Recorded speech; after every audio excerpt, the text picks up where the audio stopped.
Darkness Rising, Book 4 in the Queen's Wraith series. Written by G.K. Lund.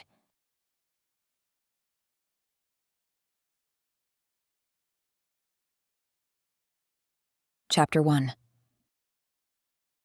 For once, the screams were of a joyous kind.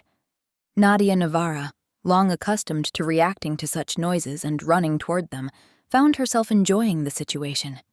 She appreciated the direct sunlight on her skin, too. Usually, she was exposed to the magically enhanced and redirected sunshine in the underground city of Agartha, but as one of the Queen's Wraiths, she could enjoy the real thing more than most, since Wraiths traveled through the veil to other realms more often than any Agarthan. This was the case on this fine day, too. The screams, or high-pitched squeals more like, spread across the surface of the lake where around 40 bolt wraiths were having a break from their tutelage in deep-water diving. Their break meant swimming, diving, and doing acrobatics in the warmish water, splashing each other and generally making a spectacle. They were young still, and a little outlet was acceptable. Their teachers, 2 shield wraiths, had reconvened on the shore discussing the rest of the day. Nadia noted this and walked on, returning to scanning the nearby thinned-out forest. She and 5 other wraiths had been tasked with the bolt's safety on this Earthside trip. As a shadow wraith, Nadia was rarely given such duties anymore, but even the shadows had to step up now and then. The Queen's wraiths relied on each other and trusted each other implicitly. That meant they had to know each other, which meant that shadows would, occasionally, trail along to guard the bolts or teach them something. Today, Nadia found guard duty a gift considering the quiet of the place, if discounting the joyous young ones in the water. They were somewhere south in what the Earthsiders called Britain, near a lake with a name Nadia, despite her knowledge of the English language, couldn't pronounce. She highly suspected it wasn't in the same tongue, but no wraith knew anything more about it than her, and it didn't matter either. This was one of the deep lakes and ponds Earthside that they had used for this particular training for years, because it served their purposes and was in a quiet place far enough away from curious people. This did not mean the wraiths left their bolts unguarded. They were young, today's group around 13 and 14, and the most important resource the wraiths had. Until they could truly defend themselves, the wraiths made sure they were as safe as young bolts training to become full-fledged wraiths could be. "Nadia?" A voice rang clear above the noise from the lake. Nadia, who had rested her hand on the hilt of her sword, made no move to draw it or do anything else threatening, for that matter. The voice was familiar, expected, and loud enough to announce the arrival of the red-headed woman to whom it belonged. "Corinne," Nadia said, and nodded toward the brown paper bag in the other woman's hand. "I trust you found the goods?" Corinne smiled and started rummaging through it. She was a shield wraith, here for the same purpose as Nadia, but with the lack of people around, she'd snuck into the nearest town to find them some food. There was nothing wrong with Agarthan cuisine, of course, but there was something about the sometimes ridiculously unhealthy foods Earthside. The diet in the cube, the headquarters of the Wraiths, was impeccable, and left the Wraiths with a variety of dietary choices, but sometimes a little indulgence was nice. "I did," Corinne said, and handed Nadia a large burger wrapped in thin paper. The scent of the meat hit her nose immediately, and then something else that wasn't quite right. "What's that you got there?" Nadia asked, wrinkling her nose while eyeing the wrapped burger in Corinne's hand. "Smells funny. Maybe to your carnivorous nose." Corinne smiled and crumbled the paper bag in her free hand. "But I thought I'd try something new. The woman behind the counter called it faux meat." "What does that mean?" "It's made of vegetables and beans." "That's not meat," Nadia pointed out, looking at the food with great skepticism as Corinne unwrapped it. "That's the point." Corinne took a bite, and Nadia remained transfixed, merely holding her own food, watching for any signs of distaste on her fellow wraith's face. "Well," Corinne nodded back and forth, sideways. It's actually pretty good." "You're messing with me." If she was, this was about the extent of it. Wraiths didn't typically pull pranks or joke around. Nadia eyed the kids splashing each other in the water. At least not after they stopped being bolts. But vegetables pretending to be meat? "Want a taste?" Corinne proffered the burger. "I kind of have to now," Nadia muttered and took a bite out of the strange food. It tasted... all right. Corinne was right about that, but it left Nadia with something missing. Something juicy and highly nutritious in a different way. "It's not meat," she concluded, and focused on her own burger. "Well," Corinne shrugged and continued eating hers with no visible discomfort. Maybe they didn't specifically have werewolves in their target group when they made this. "Half werewolf," Nadia pointed out. "That just means you like your meat cooked instead of it trying to run away from you while you eat it." Nadia shrugged this time. There was no arguing that. Unlike full-blooded wares, she didn't need raw meat during the full moon or feel any compulsion to hunt prey. Animals, usually. She couldn't even shift into a wolf form since her half-human side suppressed too much of the lupine one. Besides a hankering for steak more often than most, it had left her with excellent hearing and an enhanced sense of smell, something which kicked into action at that moment. The rushing noise from feet dragging through grass reached her ears despite all the noise behind her. She dropped her half-eaten burger and reached for her sword. Before she'd completely drawn it, Corinne had hers on the way out of its scabbard too, alerted by Nadia's reaction. She didn't ask questions, merely turned around to scan the nearby area.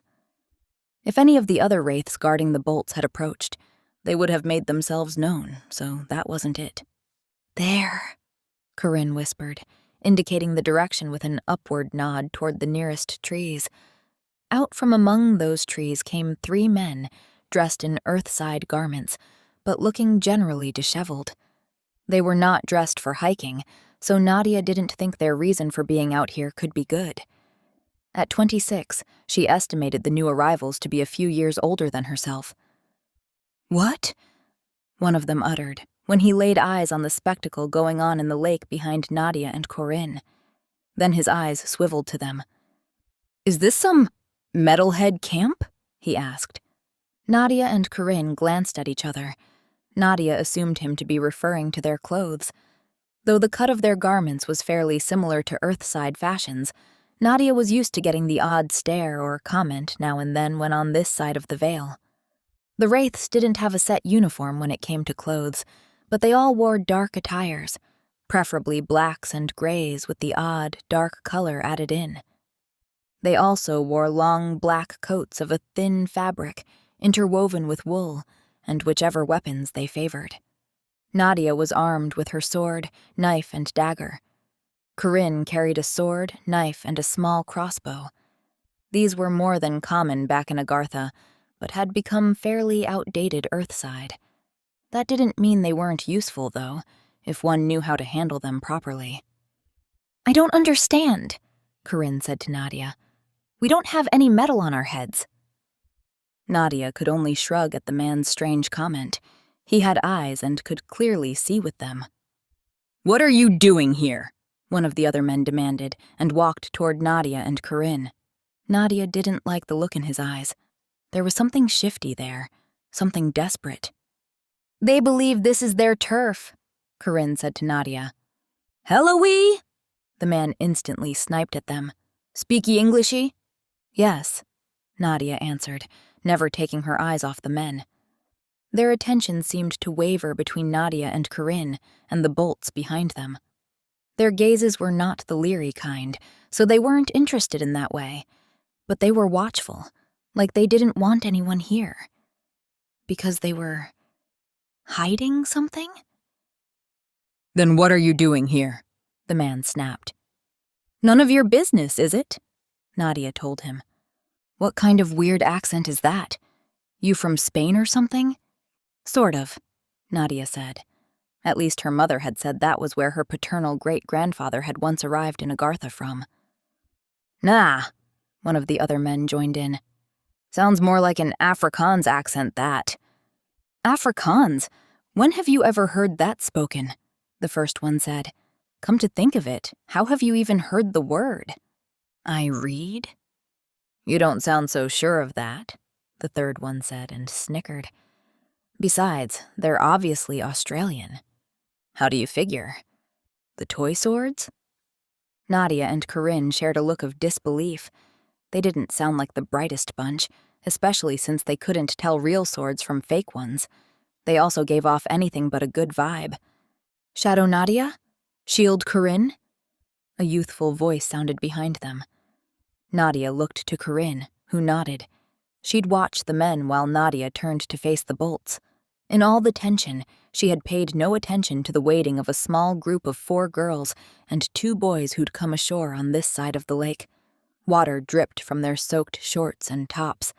Stay back, she ordered them, and they did just that. They didn't show any fear of these men, though, and she was happy to see that.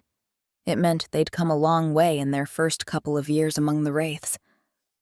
What is it? She asked, keeping her voice neutral. She wasn't mad at them and assumed them to have good cause for approaching when she and Corinne were obviously dealing with Earthsiders. She noticed more and more bolts in the water paying attention too, but they kept calm. A faint chemical smell tugged at her attention, but she couldn't place it. The scent was not pleasant.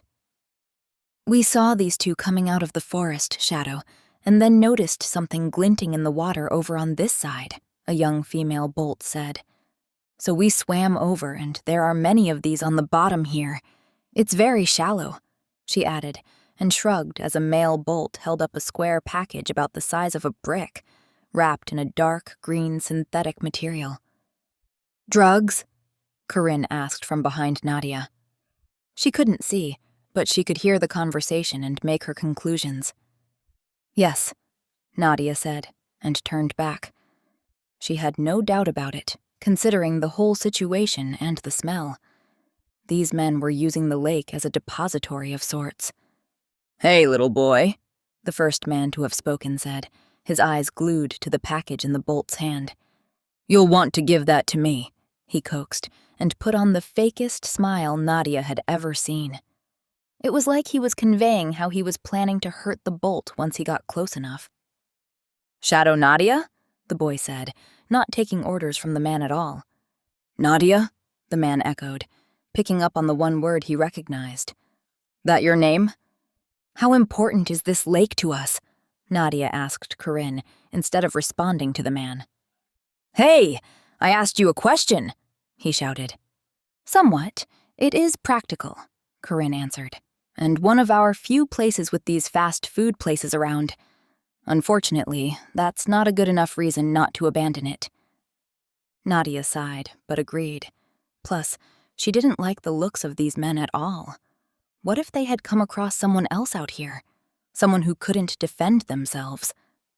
Don't ignore me! The man bellowed. He lunged forward and Nadia swung her sword, slicing into his bicep. The man screeched and jumped back. What the? A real sword? You bring real swords to your cosplay? The other one said, and then bounded forward. Listen, just give us... He didn't get further. Nadia sent him toppling with a kick to his ribs. At the same time, the third man screamed. Nadia whirled around and saw a small bolt from Corinne's crossbow poke through the palm of his hand, a handgun lying on the ground right below his bleeding appendage. Nadia swooped forward and picked it up before she threw it into the lake, where it landed with a splash and sank far from the men's reach. What is this? Just give us our stuff and get out of here! The first man yelled now. Bolts! Nadia shouted, and the 6 young wraiths behind her stepped forward. I believe this is a perfect opportunity for you to learn. Yes, Shadow, they said in unison. First, let's make this an English lesson. Yes, Shadow, they repeated in that language. What the... The 2 men who had not been shot uttered. The third man had sunk to his knees, staring wide-eyed at his hand. You've found several more packages like this in the shallow part of the lake, you say? Yes, a bolt confirmed. They are hard to see unless you're diving, but fairly easy to get to. Even for these men? Corinne asked. The bolts giggled when they confirmed.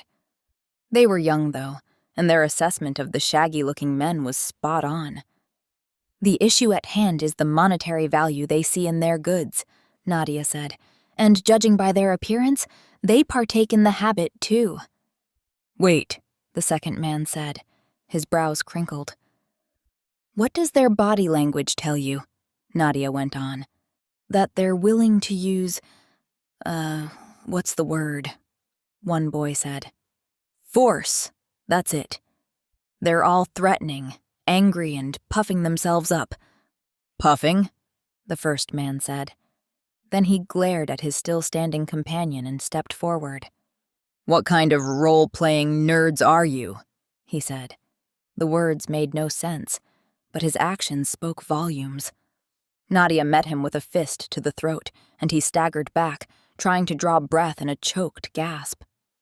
What do you think? Nadia asked Corinne, who only nodded her agreement on how to handle them. Nadia stepped aside then and indicated the bolts to the man with her sword. If you want your wares, you are free to take them.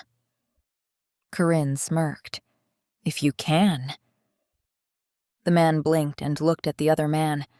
They needed those drugs, though, regardless of the children standing in their way. So they squared their shoulders and went for them. Approximately 45 seconds later, Nadia stepped over to the two men, where they lay groaning on the ground. Speed, technique, and lack of emotions will get you every time, she said, and offered him the trademark reserved smile of the Queen's Wraiths. It did nothing to calm him, nor did the laughter and giggles of the bolts.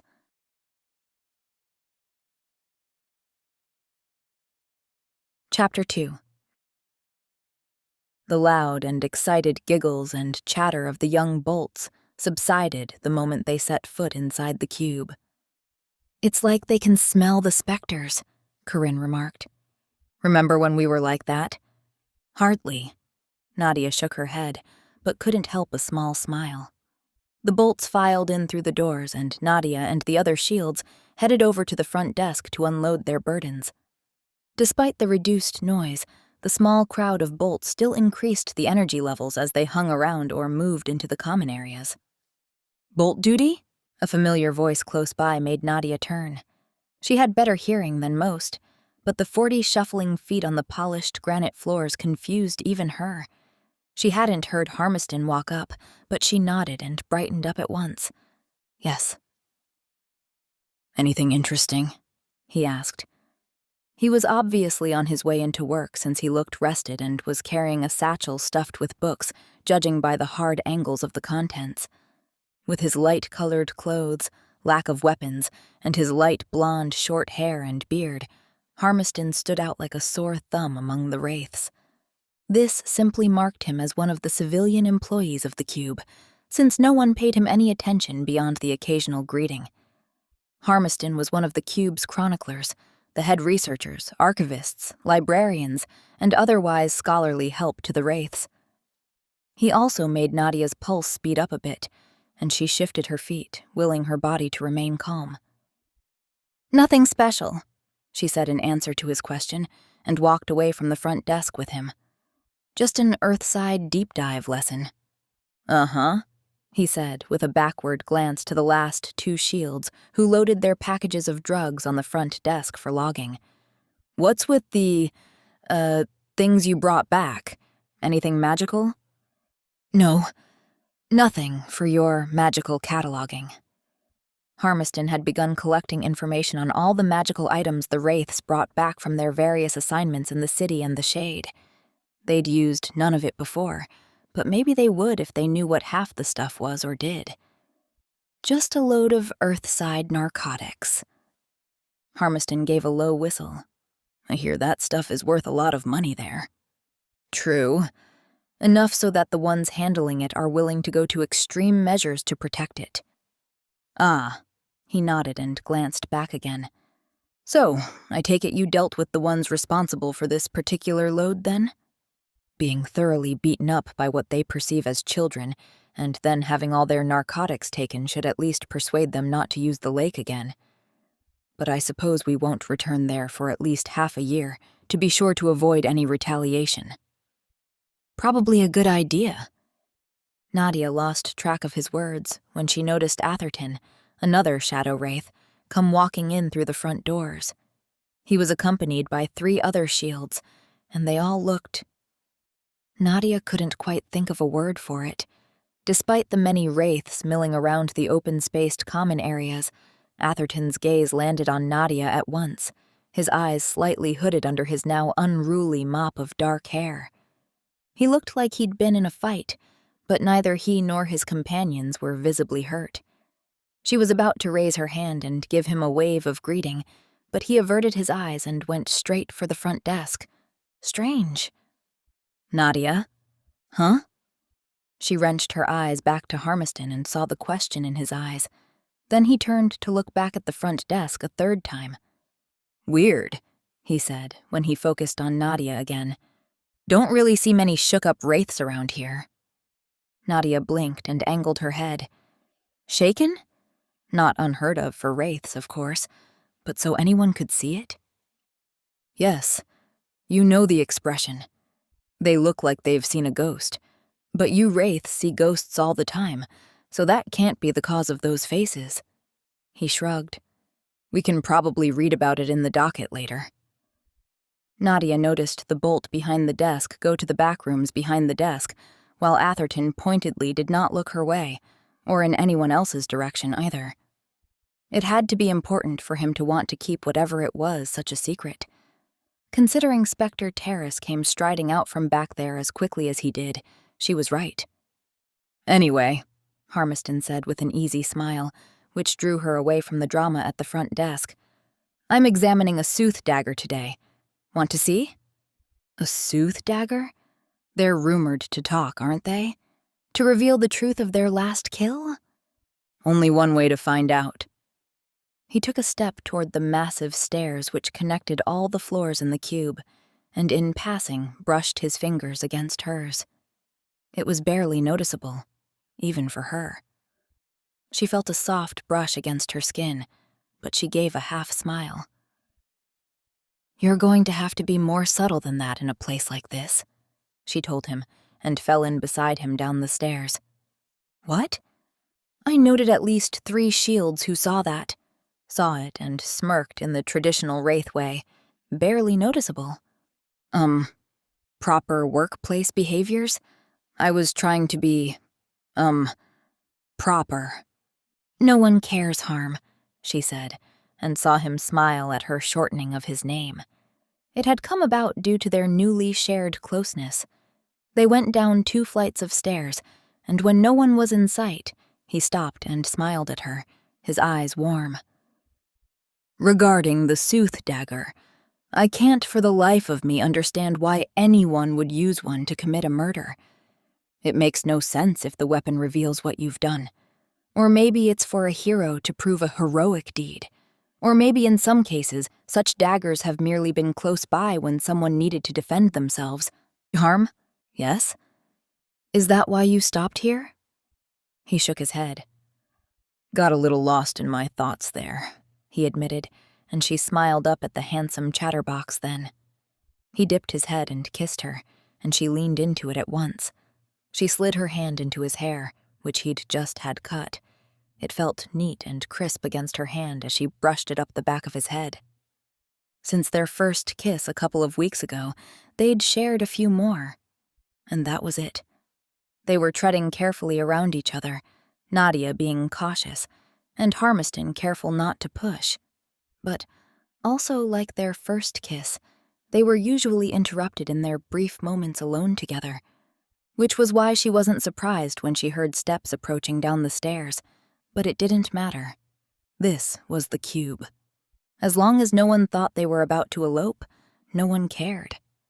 Wraiths were allowed to form attachments if they weren't serious, but standing there on a, for now, empty space except for the 2 of them, kissing him like that, hot and a little desperate, she was wondering, to the extent her mind let her think straight, if it wasn't serious.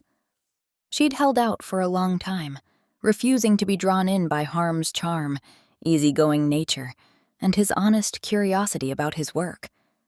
And now, despite how little they saw of each other because of said work, and hers too, she felt such a relief to be back in his arms.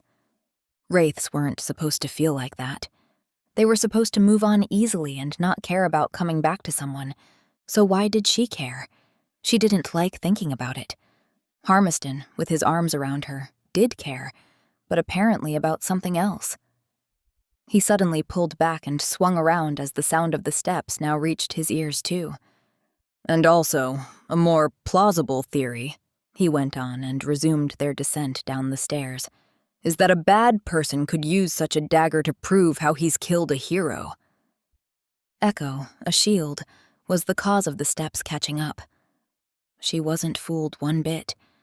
With Harmiston half a step ahead of Nadia, he didn't see her smirk and her mouthed, "He's cute." Nor did he see Nadia's sideways nod of agreement. The problem was, for a Wraith at least, that for her, he was so much more than that. The thoughts of Harmiston stayed with her long after she left him to what had indeed turned out to be a talking dagger when prompted with a drop of blood. The fact that Wraiths knew something was going on between them was not a bother to her, but she had been hesitant in being seen outside the cube with him. If Kassemyr Temedius were to find even a single weakness in her, he was likely to exploit it.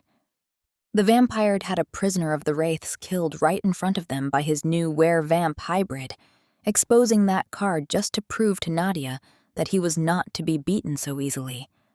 She wondered briefly if that vamp, Kamra her name was, had anything to do with the unusual states of Atherton and the others earlier. He was the shadow tasked with tracking down Darrow, the first known hybrid to roam Agartha that they knew of, an assignment that had proven time-consuming and risky, to say the least.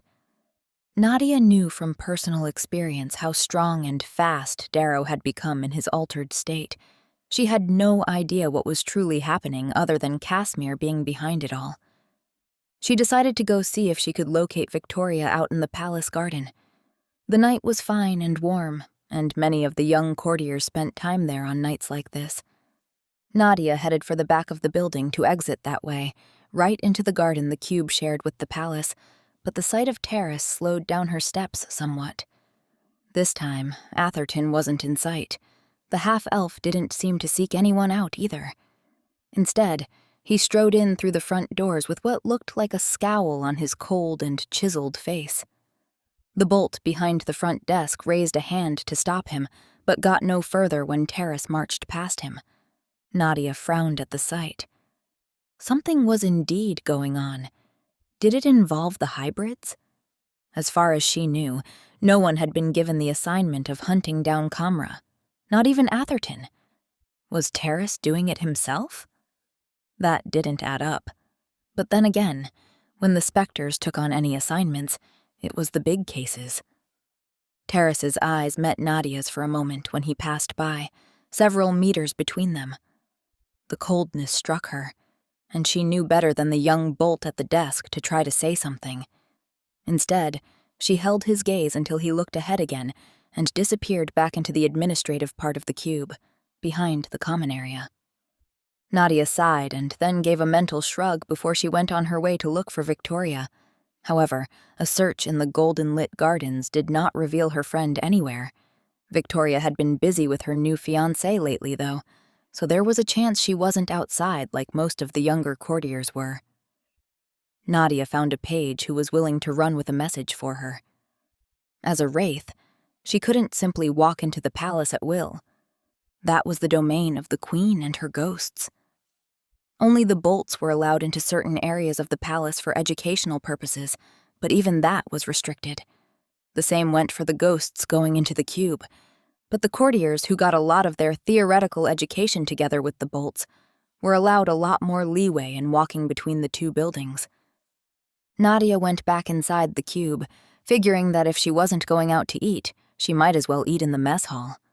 It was open at all hours to accommodate the unusual schedules of the Wraiths. She eyed the massive stairs when she re-entered the commons, but never got that far. This time, Terrace didn't walk away. Instead, he broke off from two other specters and hailed Nadia as he came over, still striding fast like something important was driving him. "Spectre Terrace," she greeted him when he reached her. "Do you need a word?" The half-elf blinked, and a flicker of... what was that? Pity? Crossed his face. Then the stern look returned, and he nodded. "More than one," he confirmed, and indicated the way to his office with a sideways nod.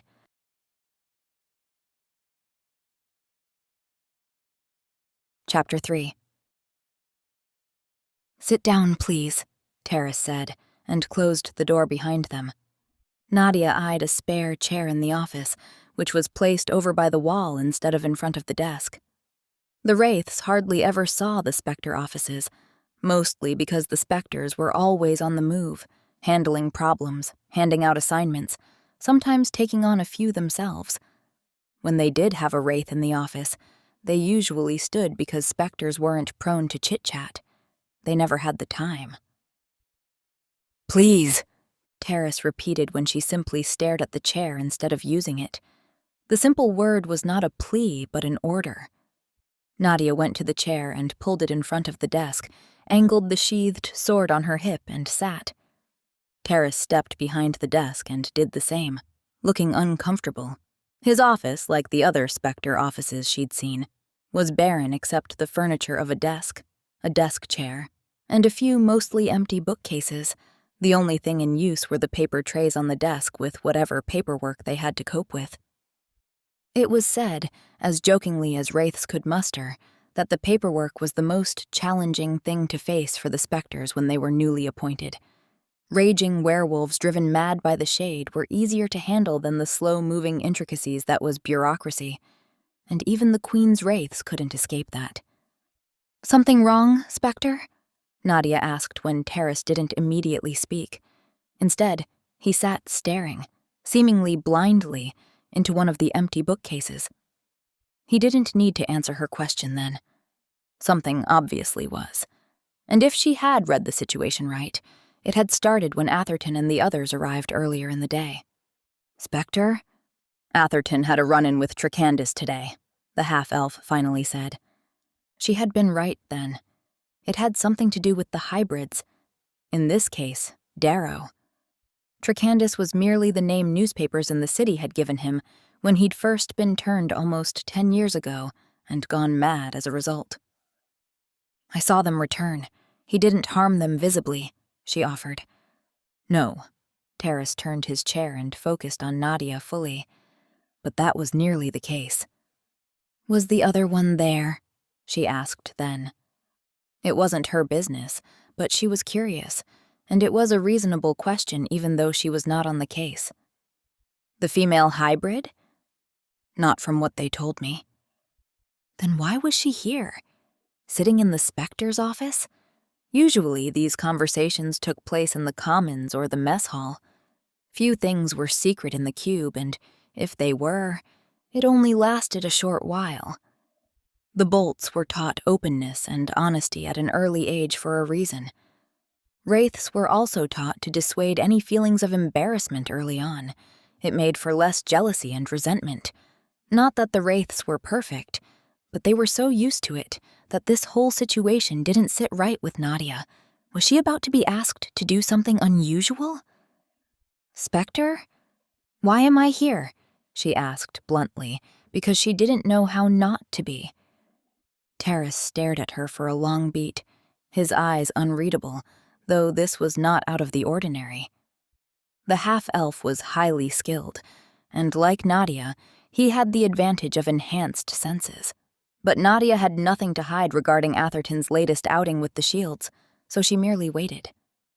Terrace opened a drawer in the desk and took out a brown folder, which he placed on the desk. "You have a commendable record, Shadow," he said, and made no move to open it.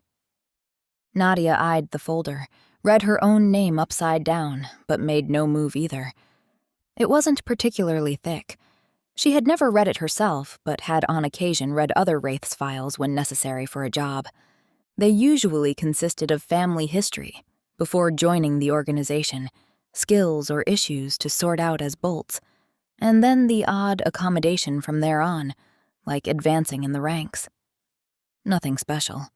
She even knew from Atherton that her past with Darrow wasn't mentioned in there, so she doubted the file held any negative information, which, upon reflection, was exactly what Terrace had just said too. "Thank you," she uttered, and raised an eyebrow at him. When it came to the task of tracking down and stopping Tracandis, it truly was a coin toss between you and Atherton. Nadia kept quiet. She thought it had turned out for the best. Staying away from Darrow was the most prudent outcome for her, even though it hadn't quite worked out that way since he came back to Agartha.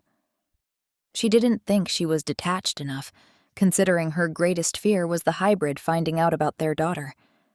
The safest thing was to stay away from him. "Then we have this other hybrid," Terrace went on and angled the shorter sword strapped to his back so he could lean back in the chair. "I've been talking it over with the other specters lately. How to handle her." It had been 2 weeks since the murder outside the cube. That was an unusually long time for the Wraiths not to assign someone the job of ending Kamra. Was that what this was about?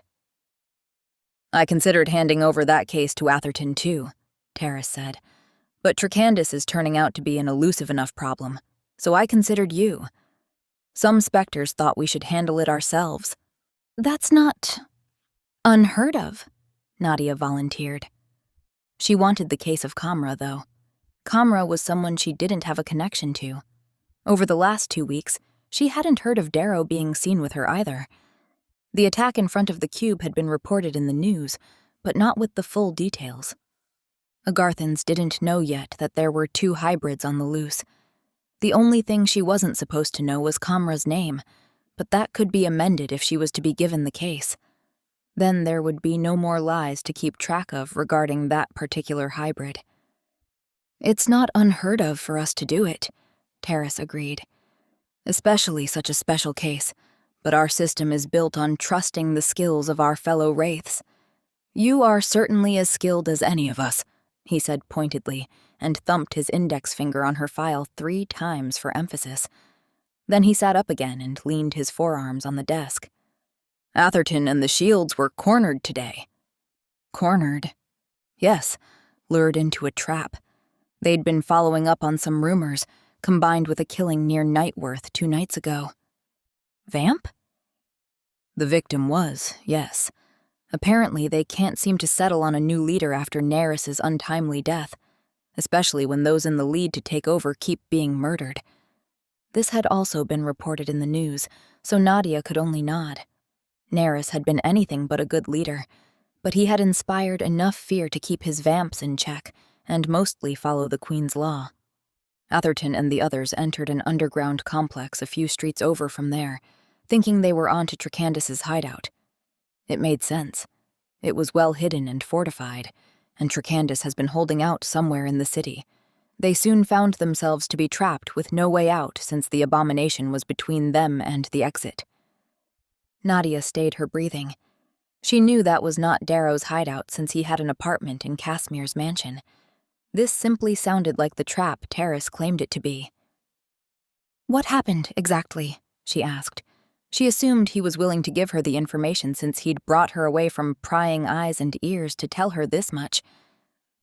"The hybrid taunted them, separated them, and had many chances to kill them. He didn't." "That makes no sense, Spectre." "No, except we believe he wants to toy with us more than kill us after this ordeal." No wonder Atherton and the others had been so shaken, as Harmiston had called it.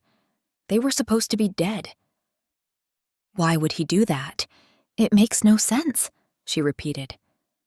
"Divide and conquer?" the Spectre suggested and gave a light shrug. "He has succeeded, though, at least in the dividing category." "How so?" Terrace sighed and shook his head. "In all their near misses with the hybrid, he taunted them, saying how he'd been closer to capture when you tried." The words took a few seconds to reach her conscious mind. "What?" was all she managed, and then drew upon the skills the Bolts had been learning earlier that day, skills that she had honed over the years. Her heart beat steady instead of speeding up, her breathing remained calm, her skin cool. Terrace could detect a spike in her pulse if she let him. At least she had been in this game long enough to stop her body from reacting too fast. The corners of Terrace's mouth briefly turned up. He knew what she was doing, of course, but he couldn't prove it.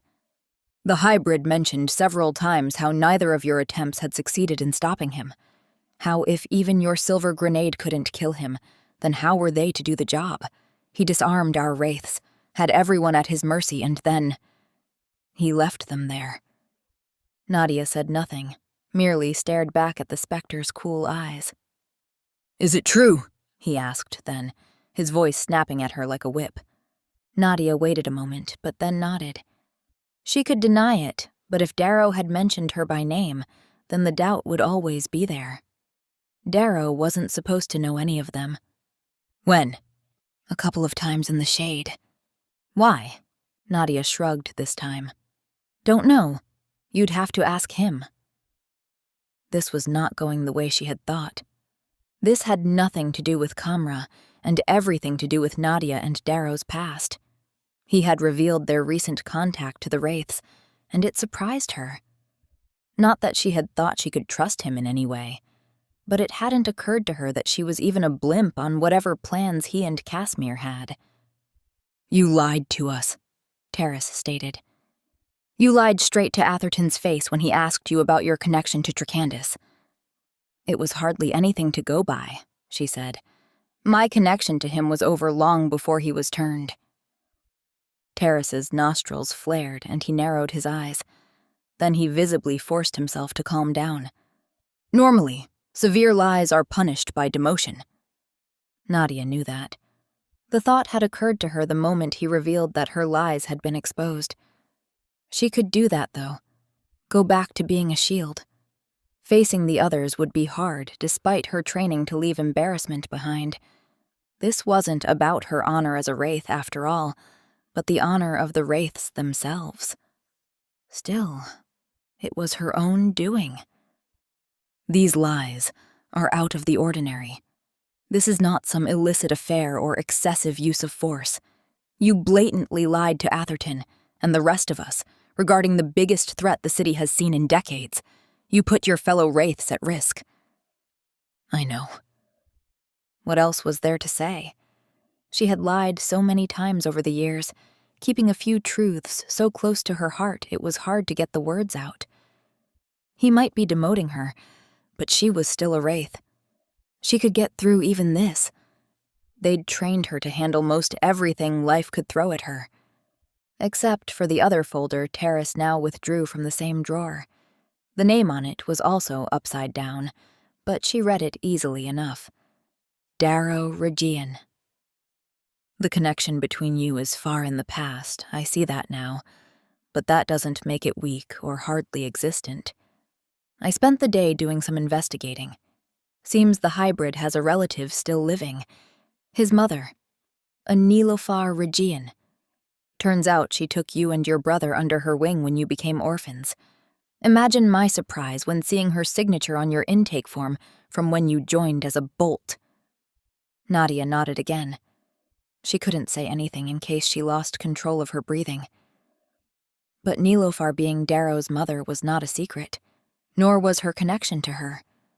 Besides, Atherton had interviewed Nilofar himself early on. "I talked with her today. She is an interesting werewolf, not afraid in the least of a Wraith on her doorstep. Didn't care that we can even search any home we wish if we deem it necessary. No, Nilofar wouldn't stand for that. She would have sent even a specter packing." "So, I took my leave and waited," Terrace said. "A few hours later, she left on an errand, I assume, and I re-entered her little shop." Nadia drew breath then. Of course he had. He was good enough to hide out in Calmont Hollow, an area crowded with werewolves, and never be seen or heard. Even as Terrace reached into his pocket, she knew what was coming. She gave up on hiding her emotions the second before he handed her an older picture of a little girl, no more than 5, smiling and hugging her grandmother Nilofar. Nadia's little girl. She snatched the photo out of the specter's hand so fast he flinched in surprise. He didn't try to take it back, though, merely shook his head and pressed his lips together. Your connection to the hybrid is beyond forgotten. It lives, literally. He doesn't know, Nadia said and got up, clutching the photo in her hand without looking at it. Darrow must never know. She subconsciously placed her free hand on the hilt of her sword, but the gesture wasn't lost on Terrace. The child's existence will not be revealed to him by me. Your lies are reason enough. Officially. She believed that at least. He wouldn't lie about this. Terrace was nothing, after all, like herself, she thought wryly. Thank you, she found herself saying, because, in the end, her child's safety was more important than her pride. You know how it goes, though, Nadia, he said, and stood more calmly, not touching the hilt of his sword. You have not only lied to us, you've endangered many of us and broken our rules. Wraiths have no other commitments than each other and the Regent. He drew a weary breath and went on. You are stripped of your rank, your privileges, and the protection of the Queen's Wraiths. Understood. She put the photo in a pocket and went for the door. How did you even pull it off? He asked behind her. Hiding a pregnancy? Does it really matter? Well, yes, but I suppose you won't tell me. She could hear the understanding in his voice. She was no longer obligated to tell him anything. No. Well, you know what to do now. Yes, she said, and walked out of his office. They all did. That was part of their training, too. Watching other Wraiths be cast out and strive for that never to happen to themselves.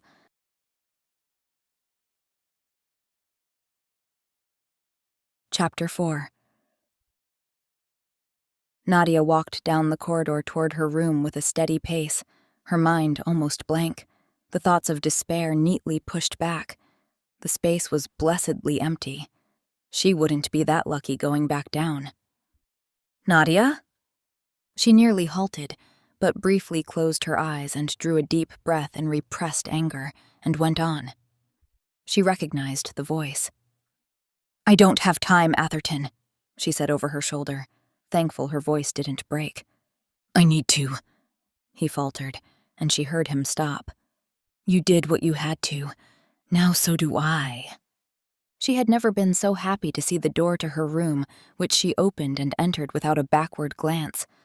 Nadia was both angry at him and understood his actions completely. She would probably have done the same had the situation been reversed. The door closed behind her and she leaned back against it. That was it. In a few minutes, her life as she knew it was over. Her secrets revealed. Her lies exposed. She deserved it. She knew that. But she had fought so hard to keep this life and, as a consequence, keep her daughter safe. Nadia almost banged a fist in the door, then remembered herself. Wraiths didn't perform such displays of emotions. She shook her head and stepped away from it. Once, she would have done exactly that, banged her fist into the door and shouted in anger and pain. The Wraiths had taught her another way of behaving, of control and discipline, and she had adapted. She had thrived. The space around her was so familiar, from the small sitting space to the tiny kitchenette near the door.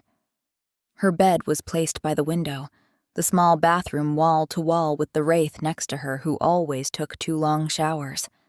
Sentimental fool, she muttered and got down to business. She shouldn't be thinking about such things now. They would allow her a little time, her weapons and her clothes. That was it, and if she stalled, she would be forcibly escorted from the premises. The Wraiths didn't kick people out often, but they had the procedures for when it happened down to a science. The word would be spreading already. It always did. They needed to alert someone to stand by when one of their own was to be kicked out. The news was such a shock. It was probably the moment when the Wraiths were at their most emotional. At least they would think her a wicked liar and not a true betrayer. But how could her sweet and bright little girl constitute a betrayal? If nothing else, she made Nadia stronger. She paused, holding a black top in her hand. Was that even true? Terrace had found out the truth, but the moment Nadia had believed her daughter to be in danger of being revealed to Darrow, she had revealed herself a lot faster than she would have otherwise. Nadia huffed out air and then retrieved a small backpack from under the blue two-seater and stared at the thing for a few seconds. She hadn't used it since she'd been a bolt herself, going on excursions like the young Wraiths had today. It was fitting, though. This would be her last excursion away from the cube. That thought hit like a lightning bolt and she sank to the floor, the backpack in one hand, the top in the other, and just stared at the wall. They had kicked her out. She'd worked so hard for that never to happen. This had been her home for 14 years, this very room for about a decade. It wasn't much, but it had been hers. Oh, she uttered, the despair palpable from that one little word. She shook her head forcefully and got up, her legs shaking. They might have kicked her out, but she still thought like them. And what did a Wraith do when pushed into a corner? They still looked around for a way out, and if there wasn't one, went out with their head held high. Nadia took a deep breath, forced the shivers from her body, and collected a few keepsakes, some toiletries, a few clothes, what little money she had lying around, which wasn't much, and that was it. In a few days the place would be stripped down and given to someone else. Most often, that happened when a Wraith died. Still, the thought of that cleaning out alerted her to something important. She'd always feared her little contraband would be discovered, and funnily enough, it never would be now. She walked over to the door and used her dagger to ease a brick out of the wall. It wasn't as thick as the other bricks, since she'd scraped it down on one side, giving room to hide a portable battery charger behind it. She had never dared to keep the cell phone her brother had given her in the cube in case someone found it. They could have been able to see who she'd been calling, which would have been another clue to the existence and whereabouts of her daughter. Nadia stuffed the electronic equipment into her backpack and realized that was it. She left little behind. They'd probably relieve her of the silver grenades on her belt downstairs. Those were technically not weapons forged by the cube smiths for her in particular. That was fair, she supposed. She stopped short in front of the door, her hand on the handle. How is that fair? She asked herself. It wasn't. So she had a child. Had she ever done anything but her duty to the Wraiths and the Queen? Even when Darrow had interfered during the last couple of months, had she done what her honor as a Wraith demanded? Finished her jobs, always. And now, she was supposed to obey their last order and walk out of here with her former fellow Wraiths staring and asking silent questions she couldn't answer, had they uttered them anyway. She hoped Victoria hadn't gotten her message from earlier and decided to come by. That would be more difficult than passing the Wraiths. And Harmiston. She glanced back over her shoulder toward her window. He lived right across the street. She could sometimes see him passing one of his windows, but he wasn't there now. He was downstairs, still working. Nadia swallowed hard. What was happening to her? Yes, this was tough and, if she was being honest with herself, frightening. But Wraiths took it. I don't want the two of them to have to take it, she murmured and then blinked. She'd never talked so much to herself in all her adult life. This was worse than she'd ever imagined. And she had imagined it. How could she not? There had always been a chance this could happen. She'd always known that. Still, the thought of the two non-Wraiths down there who would likely have heard the fast-spreading gossip by now were the ones who suddenly mattered the most. And she did not want this. She didn't want to see the look in their eyes, the hurt and betrayal. The Wraiths she could understand, but that was somehow worse. Victoria and Harmiston wouldn't comprehend this. They would think it wrong, but Nadia knew it wasn't. Not truly. For all she would never see her Nell as a mistake or a betrayal, she had lied about her knowledge of Darrow and her contact with him. She'd never even told the Wraiths about Kassemyr and where he lived. Nadia had actually believed for a second there that if given the case of Kamra, she could have shared the information without revealing herself. She'd been a fool and a liar. That was the honest truth. It was selfish, and for once, surprisingly defiant. But Nadia stepped away from the door. She was done taking orders. They'd already kicked her out. What did it matter if she obeyed the last order or not? It wasn't like they were going to kick her out again. She ran over to the bed and climbed onto it, and over to the window. She opened it, and the sounds of the city entered the room. Voices, the odd car, a faraway siren.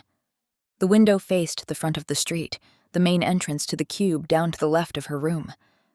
She leaned out to see properly, but not one wraith was in sight down there. The only people around were regular Agarthans going about their night. Nadia wasn't surprised. Usually wraiths would mingle out there, with each other or visitors who weren't allowed inside, but now everyone had been drawn inside by the rumors of her banishment. She reached for the Anemoy newt amulet around her neck and pulled it out from under her shirt. Her eyes focusing on the street below, she awoke the salamander within, the magical little creature's motions, masking any sound she made. No need to alert those of the wraiths with hearing on her own level to what she was doing. When done with that, Nadia quickly gathered her dark hair in a simple braid, hitched her backpack on, and climbed outside. The wraiths had provided her with so many useful skills over the years, and climbing down the wall of a building was one of the simplest ones. She would always have use of their teachings, but she was done taking their orders. What did it matter how she left as long as she did leave? For the first time in her life, she set out into the city of Agartha with no place to live, no plan, and an odd feeling of trepidation. She had no idea of what to do beyond leaving on her own terms.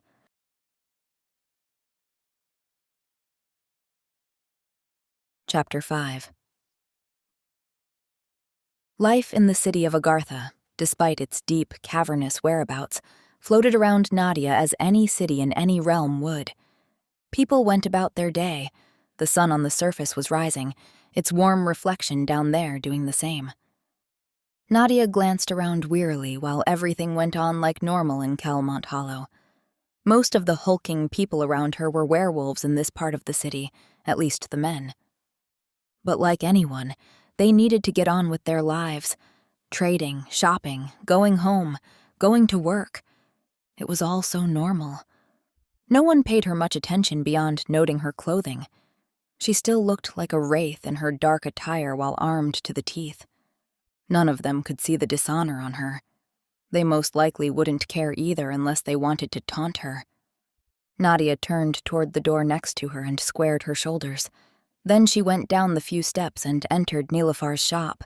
The smell of leather and metal welcomed her the moment she stepped inside, and she felt a lump in her throat at the familiar place. Shelves upon shelves with blade weapons lined the walls. A few display cases stood in the middle of the room, showcasing Nilofar's most expensive and high-quality pieces. "Be with you in a minute," the woman shouted from the back. Nadia nodded, despite Nilofar not being able to see her. She was too weary to care. She'd been wandering aimlessly around the city the last couple of nights. She made no move to stop her backpack when it slid down her arm and landed on the floor with a thump. "Everything all right out there?" Nilofar asked and came into the room, a few sheaves of paper in her hands. "Nadia!" She stopped abruptly, eyes widened at the sight of her. "Where have you been?" she added, and threw the papers on the front desk before she walked over, her graying hair and flannel shirt fluttering at the speed she set. Neither women were one for hugging, but when the older woman drew Nadia into an embrace, she knew she'd been told of her dismissal from the Wraiths.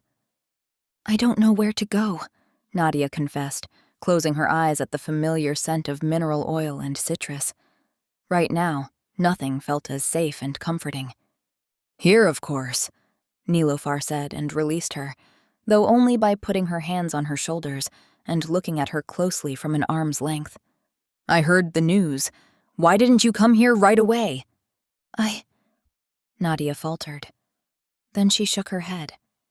She might not be one of them anymore, but she had been trained by the Wraiths, and she knew of no other place to live than in the cube. Despite knowing her lies might one day be exposed, she'd never even entertained the thought of where she might live if not there.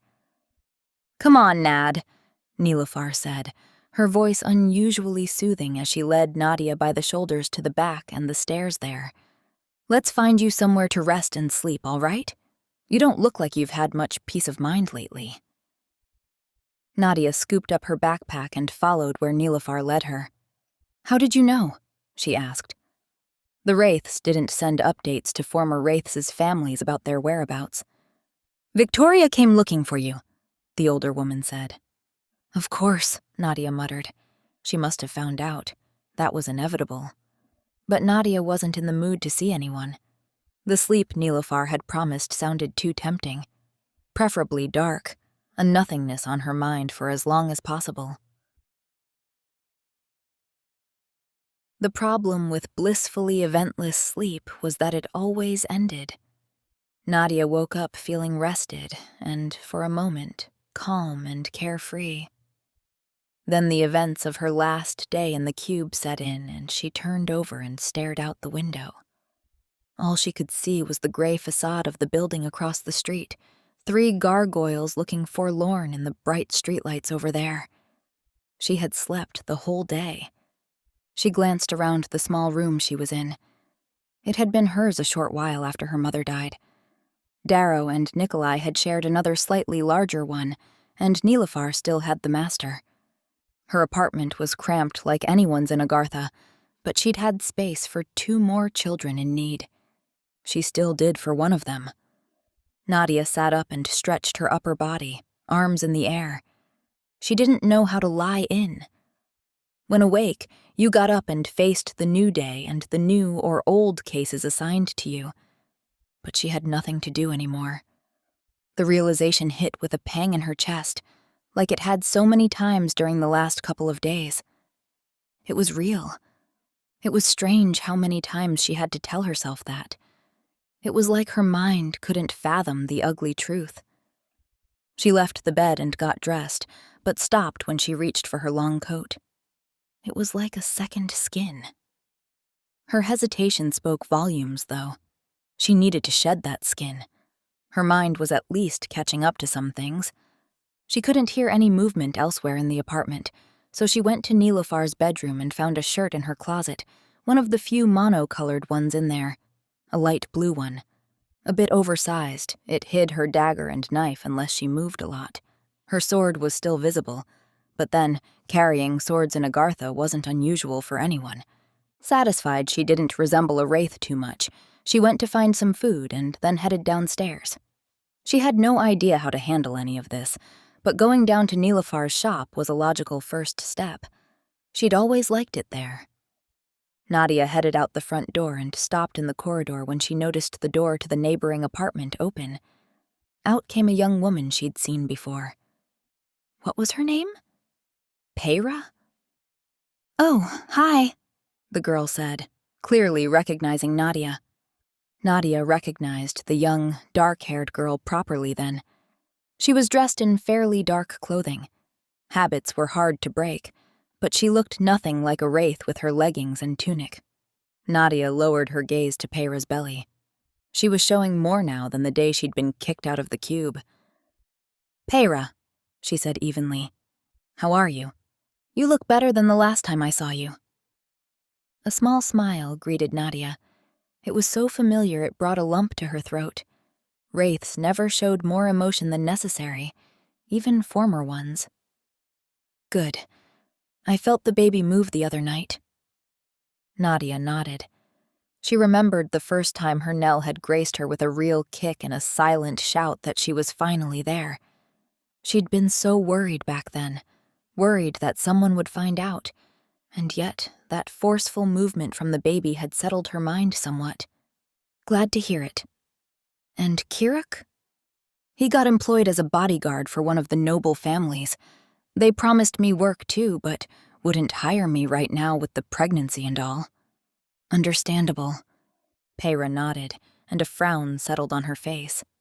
You're wearing Nilefar's shirt, she stated matter-of-factly. Did they kick you out too, then? They did. Are you pregnant too? Is that why you helped Kurik and me? No, I helped you because it was the right thing to do. And I see Nilefar helped you out with a place to live. And a tip about the job, Peyra said and nodded. I'm sorry they did that to you. Nadia said nothing, and Peyra bit her lip, showing her age. Are you sure it wasn't? It wasn't you and Kiruk. You know as well as I that had I been caught helping you, I would merely have been reprimanded. Turns out, I simply have too many secrets. Peyra closed her mouth, and then seemed to settle on not prying, the teachings of the Wraiths still strong with her. She nodded and stepped aside when Nadia walked past her. Good thing, then, that there are people like Nilefar around, the girl said. This time, Nadia smiled the tight-lipped smile of the Wraiths. It was the first time since she'd been kicked out. That is true. She found Nilefar in the shop, helping a few customers. Nadia waited in the back and found the locked metal box with the photos of Nell. Much like she expected Terrace to have done, she picked the lock with her lock picks and began looking through the pictures. There were many, all from different times in Nell's life, from her infancy to the present-day 9-year-old who was shown hugging Nikolai in one of them. You could go there, you know, Nilefar said behind her. Nadia lowered the photo. I can't. Darrow made sure the Wraiths knew I'd seen him and fought him since his return to Agartha. He did? Nilefar came fully into the back room. He did. He wanted me kicked out of the Wraiths. The funny thing is, he wouldn't have succeeded. I would have been demoted, except Spectre Terrace got suspicious about our past. The elf who came knocking on my door the other day? Nadia nodded. That's him. He came back later and broke into this box. She withdrew the photo Terrace had taken as proof from her pocket and put it back inside. Nilefar swore under her breath at the news. I'll get a magical spell attached to the lock, or maybe finally a cell phone with a passcode, like Nick wants me to. Good idea. Nilefar sat in one of the simple chairs on either side of the table in the cramped room. So, Darrow did this to you? Yes. He merely succeeded because of the Spectre's suspicions of our past. But that's beside the point. I don't know what Darrow's plan is here, but if I leave Agartha now, don't you think he'll take an interest? Maybe it was all to see how I'd react, where I'd go. He knows I'm hiding something from him. He does, and may he never find out what. Our Nell must never be dragged into his world. No, she mustn't. Nadia met Nilefar's gaze in mutual understanding. Darrow might be Nilefar's son, but Nell was the one that mattered the most. Nell was a child, Darrow was not. Nadia was aware of how this conflict had to tear at Nilefar, but the older woman's pragmatic personality always won through. Nadia had always admired that in her, thinking her the strongest person she knew, and that was saying something considering she'd spent her life among nothing but strong and practical-minded people. What will you do then, Nad? Nadia took a deep breath and lowered the box to the table. That's the question, isn't it? I don't know. Get a job? Nilefar snorted and shook her head. There will be time for that. You have something more important to do. Do I? Oh, yes. Nilefar got up and indicated that Nadia follow her into the shop proper. There, she pointed at the door. Victoria was a wreck when she came here. She's looking for you. Go find her. Nadia hesitated. What's the holdup? Nilefar asked and came closer. Nadia frowned. I don't know. I'm ashamed. You shouldn't be, Nad. I don't think you should, but then I was never raised and trained by one of the Queen's guards, so I might measure honor differently. All I know is that so does Victoria. She just wants to know that her friend is all right. Or as all right as can be. Do not shut her out. True friendships are not something to throw away, especially in hard times. You like coming off as a sage woman, don't you? Nilafar smiled a wolfish smile. I do, but mostly I like to be right. Now get going. All right. Nadia went to the door but turned back to Nilafar. I'll see if I can bribe a page to send a message to her. That's the spirit, Nilafar said. But then her expression changed. Nadia hesitated. The older woman's face was alarmed, and with her being a full-blooded werewolf, she heard the sound a fraction of a second before Nadia. When the blast hit the building, Nilafar was already running.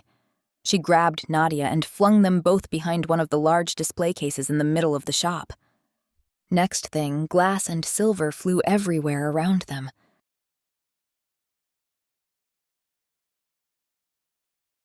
Chapter 6. More blasts sounded from outside.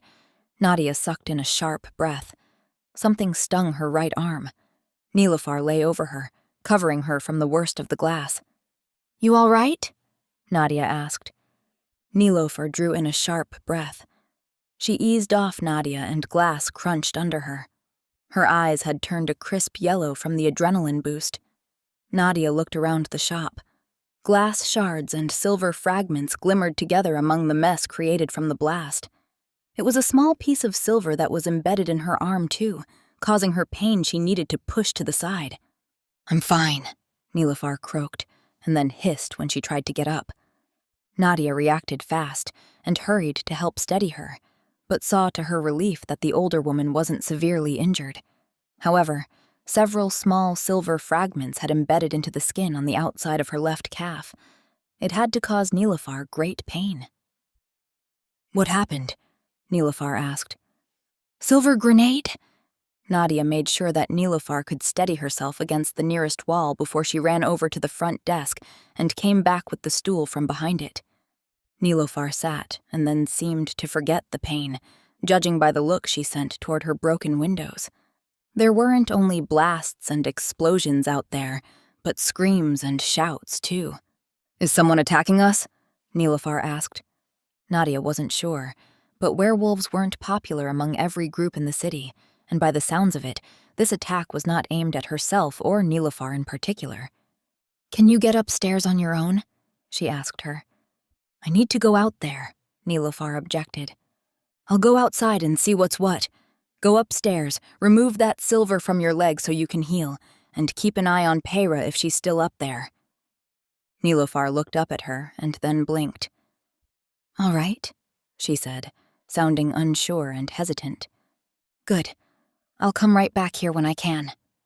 And with that, Nadia turned and headed out through the open doorway, sliding an elastic band from her left wrist and tying her hair back in a ponytail. The door lay scattered on the floor, pieces of wood and glass everywhere. Kalmon Hollow was under attack. Nadia stepped out into a part of the city where people were fleeing, screaming, trying to save their loved ones or their homes.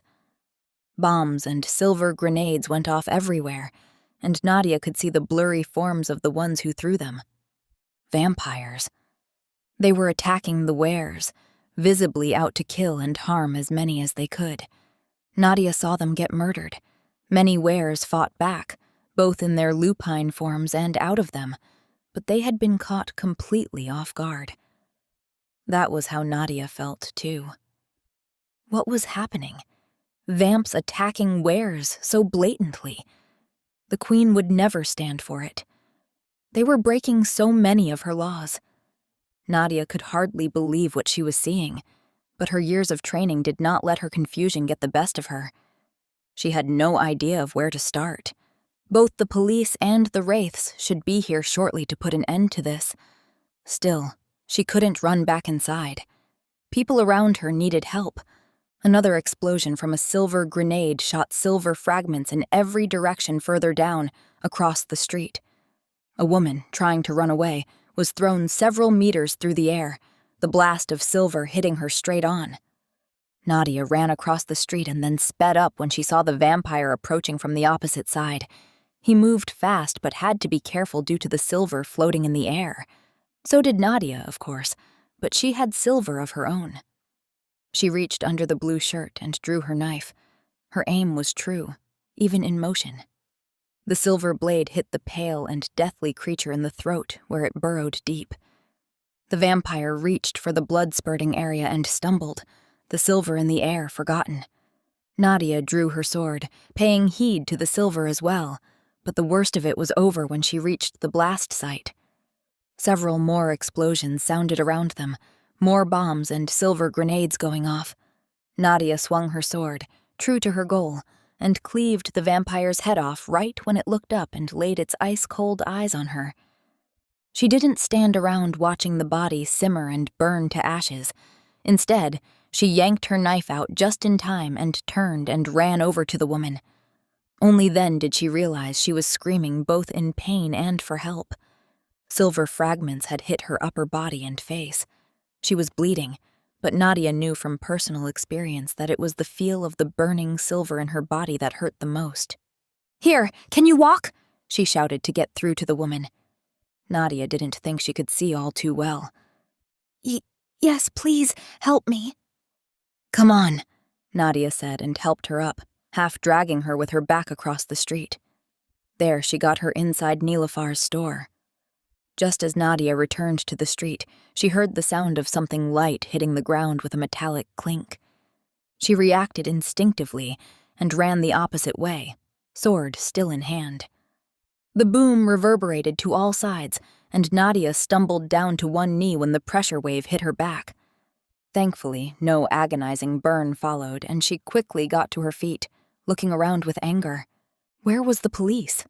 More importantly, why wasn't there a single Wraith in sight? This was more their job than the police, who were usually just first on scene. She looked around at the chaos.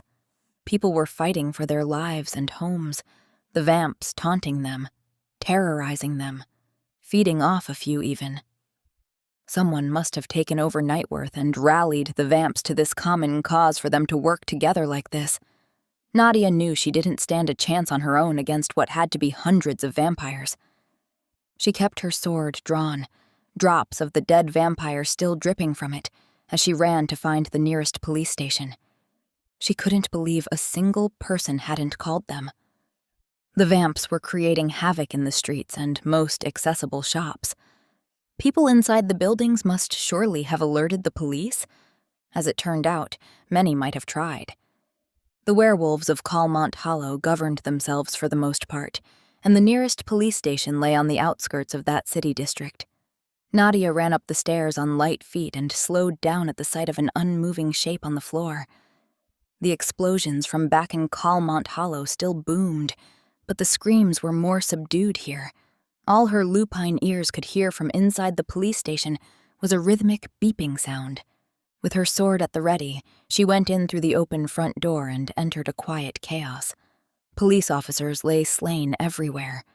The signs of a violent yet brief fight were obvious.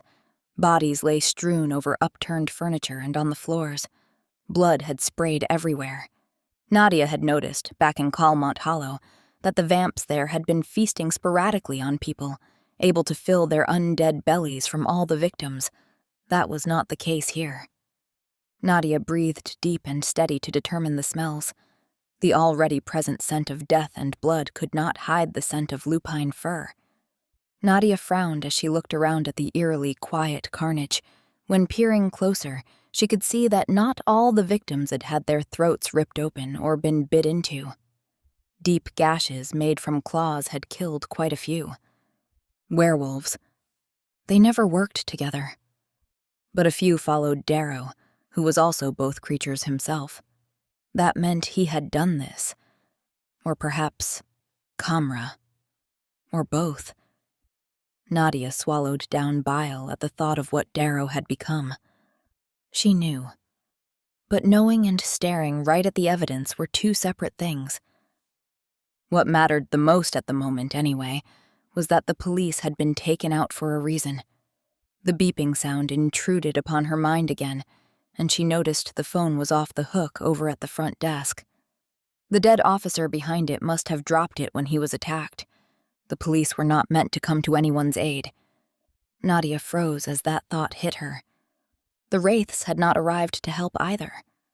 She backed up slowly, her mind reeling. Was this bigger than just an attack on the werewolves of Calmont Hollow? She ran to the door and outside again, the explosion still going on out there. Nadia picked up speed and ran in the cube's direction.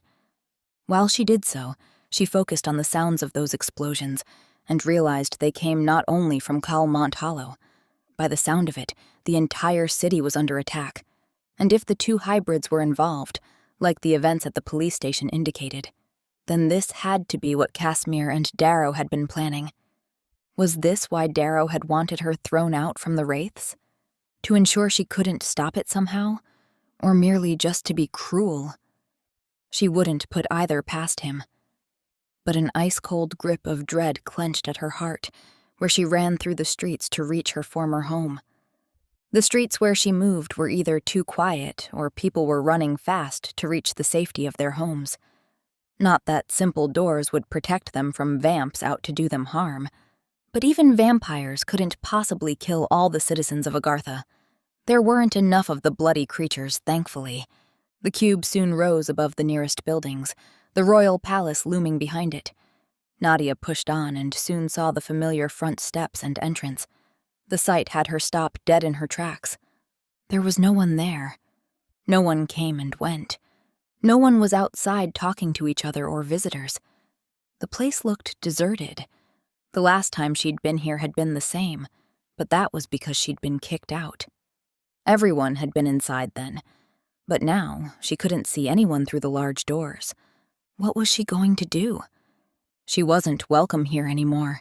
She hadn't planned far ahead, but she'd figured she'd get the attention of someone outside and alert them to the attacks in the city. For a moment, she stood indeterminately in the street, looking at the entrance with apparent uncertainty, a most un-Wraith-like behavior. The explosions kept booming through the city, though. Citizens needed help. She was a citizen, wasn't she? Just a regular citizen, and they were allowed to ask the Wraiths for help. Nadia didn't have time to ponder the problem. She ran up the stairs and entered through the unlocked doors. The place felt so familiar for the first second she was there, and she instantly felt a need to pull her blue shirt off. It didn't fit, but the initial sense of home soon gave way to one of terror. Just like at the police station, bodies lay everywhere. "No!" she gasped, eyes wide at the horror. Her eyes were not deceiving her. Lifeless, immobile bodies, dressed in dark garments and armed with blades, lay where they'd fallen. Whatever was going on in the city was big. Kassemyr had even taken out the Queen's Wraiths.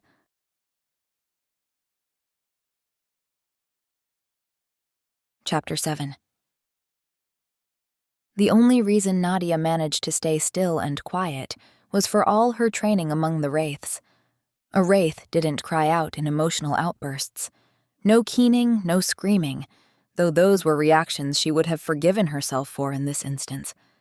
Yet, she'd been trained well, and unnecessary noises could draw an enemy. Nadia forced her body to calm down and then took in the desperate sight in front of her. Her former fellow Wraiths lay on the floor, on the benches in the common area. A few had fallen on top of or behind the front desk. The ones nearest the front door did not seem to have been running for it, judging by the way they were positioned. A couple of shields were facing each other. 2 more had their backs to the door. Whatever had happened here had happened fast. Nadia took a couple more steps and then stopped again. One thing differed from the police station. There was no blood. She couldn't see it or smell it. Nadia shook her head at the strange difference, but a small ember of hope lit inside her. She walked over to the front desk and saw that one of the Wraiths there was a bolt she knew. "Cade?" she whispered, not daring to draw too much attention. She had no idea what had happened here, or who had done it despite her suspicions. She couldn't risk being caught. "Cade?" She took hold of the bolt and gently shook him. There was no muscle resistance. At her touch, he simply slid from the desk and to the floor. Nadia winced and jumped over the desk. She grabbed his shoulders and tried shaking him, but he didn't wake up. She touched his cheek. He didn't feel cold. A little cool, maybe. She didn't know how long ago the attack had happened here, though. She didn't even know what it was. A disease? Poison? Nadia sat back on her haunches and stared down at the boy. He looked pale, his dark hair amplifying the contrast with his skin. Nadia drew several deep breaths, calming her breathing and her heart rate, though not to the level of their deep dive trick. She merely needed to concentrate and to keep her breaths as soundless as possible. Closing her eyes, she focused on listening, honing in on Cade, and there, yes, a heartbeat. So faint, but also so real. Nadia stood and looked around. An idea struck her, and she activated her Anemoy Newt amulet, effectively shutting out the sound of her soft breathing. Then she repeated her intense listening, and there they were too, the faint heartbeats of several of the wraiths around her. She couldn't hear the ones farthest inside the halls, but it was enough for her. They were not dead. Nadia sighed quietly and frowned at the throbbing pain in her arm before she stepped out from behind the front desk. She didn't have time to take care of the wound now. Instead, she considered the front doors. Her newfound knowledge only applied to the wraiths in there. Why had no one else come running? There were always wraiths out in the city, and especially in the shade. Were they rendered unconscious too? Or worse? One step at a time. She couldn't do more than that. She hefted her sword, comforted by the weight of it in her hand, and walked further inside the cube, careful to step around the unconscious wraiths. Nadia walked upstairs first. She couldn't risk going down if an enemy was up there, ready to trap her below. She felt a sudden urge to check on the library, but needed to be smart about this. No one was awake anywhere upstairs. She let the private rooms be and focused on the common spaces. In the mess hall, she lifted a few heads out of their trays of food to be sure they could breathe properly. Whatever had caused this kept them unconscious for longer than a few minutes. Nadia headed downstairs again soon after and continued down the main stairs to the library. It was the same on every floor. Dark-clad figures lay wherever they'd been when the attack had happened. The library was a bit different since the unconscious figures were civilians dressed in more colors.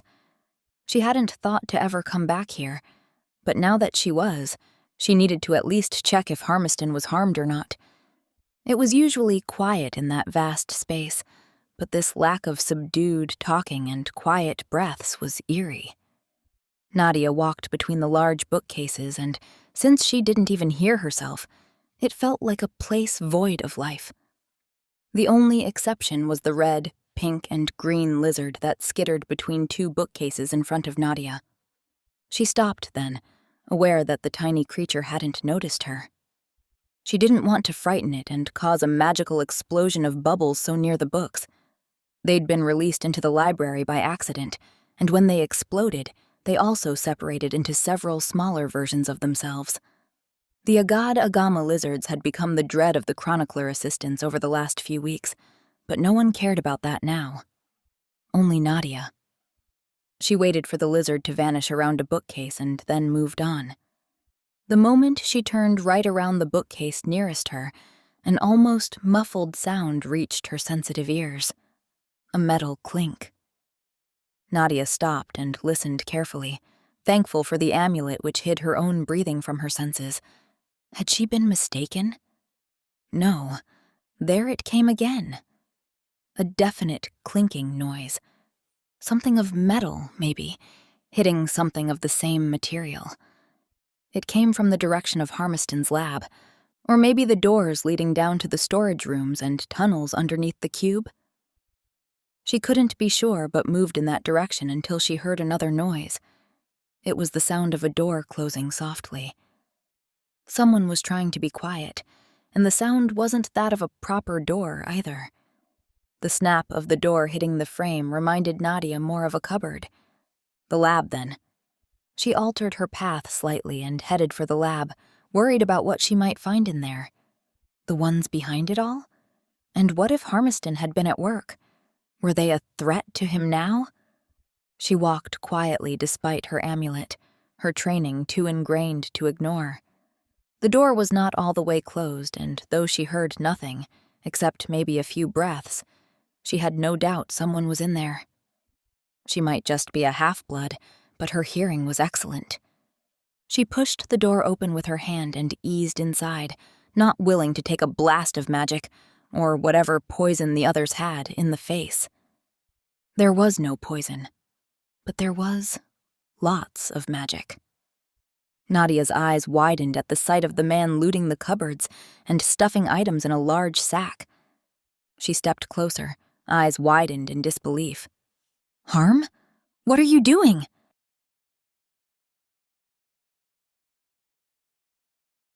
Chapter 8. "Nadia?" Harmiston exclaimed, jolted, and promptly dropped the bottle he'd been taking from a cupboard. It smashed against the floor, and he jumped backward fast enough to avoid the contents splashing onto his shoes. A second later, an acrid smell spread through the room as the liquid turned bright red and burned into the floor, turning into a large brown and black scorch mark. He uttered at the sight, and then simply jumped over the huge spot and came right toward Nadia. She barely had time to lower her sword and move it out of the way before he reached her and pulled her into an embrace. "You're alive," he said, and kept on repeating it. Nadia stood still, frozen, and then softened. She didn't know what she'd expected, but it wasn't this. Neither his being here looting his own lab, nor, and especially this, that his first thoughts weren't on her betrayal of the Wraiths. "Harm," she uttered, her face pressed against his neck. He smelled of soap and books, and she drew a deep breath of him, a breath of relief. "I can't believe you're alive," he repeated, his arms around her, holding her tight. "Harm. What's going on?" She couldn't believe he was there, awake and unharmed. It had been too much to hope for. "They're all dead," he said, his voice suddenly hoarse and shaken. "All dead." Nadia gently wriggled free of his hold and looked up at him. "They're not. They're merely sleeping." Harmiston frowned. He looked rested but had a wild look to his eyes that suggested he was at least partially in shock. "Are you sure? I couldn't find anyone's pulse." Nadia nodded and tapped her left ear twice with her index finger. Harmiston exhaled heavily and closed his eyes a moment. Nadia didn't know if she was allowed anymore or not, but she couldn't resist the urge to reach out and cup his cheek, his beard soft against her palm. They have slow and weak heartbeats, but they beat with steady rhythms nonetheless. Someone rendered them all unconscious. Harmiston opened his eyes and smiled at her, his gaze 100-fold calmer as he leaned into her touch. "Not dead, then?" "Not dead." That's a sigh or two of relief. I thought there'd been a mass murder in here. "There is a mass murder going on elsewhere," she said. She couldn't hide that from anyone. "What?" "I'll tell you everything. What are you doing here? How are you not unconscious on the floor like everyone else?" Harmiston glanced back toward the sack full of things, and the still smoking floor where he'd dropped the concoction. He walked back and continued his search of the cupboards while he explained it to her. "I came to work half an hour ago and found everyone in the building dead. Knocked out, I mean. But I didn't think that then. At first, I didn't know what to do. Leave? But there was no one here. Awake, I mean. I had a look around and found no one who'd escaped. If I had been here a little earlier, I would have been one of them, wouldn't I?" Nadia opened her mouth to respond, but Harmiston went on. It was a rhetorical question anyway. "I have no idea what caused it, but it must have happened fast. None of them looked like they'd tried to get away. They all seemed to have fallen where they stood. Do you think they noticed at all that something was wrong for even a second? I'm sure that—" "Harm? What? Oh yes, sorry. I chattered on, didn't I?" He shoved a bottle containing something blue and glowing into the sack and smiled at her. "A little bit," Nadia said, and then indicated the bag with a nod. Why are you looting your own lab? Harmiston glanced down at the full sack. Can't stay here, can I? He looked back at her and frowned. Whatever happened here is bad. No other Wraiths came after the fact. Not even the ghosts. Isn't that strange? It is, Nadia agreed. She hadn't thought of the ghosts. But if there was an attack on the cube and they noticed a lack of Wraiths in the area around the building, they would surely have sent someone to investigate despite the two Queen's guards keeping a friendly distance. They sometimes had business in each other's domains. So, I figured it was best to gather some useful things while I have the chance, Harmiston explained and tied and then hooked the strap of the sack over his shoulder. I'm done now, though. We should get out of here.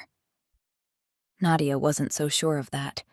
She wanted to stay and find out more, but she also wanted to make sure Harmiston got out safely, so she nodded and went with him. They didn't get farther than the library front desk before he found something else he needed to bring with him. Here, can you take this? He handed Nadia the bag, and despite the artifacts not being on her priority list, she took it and hung it over one shoulder. She needed to be able to drop it fast if she suddenly needed to use her sword. Harmiston went behind the desk. A Chronicler assistant lay on the floor.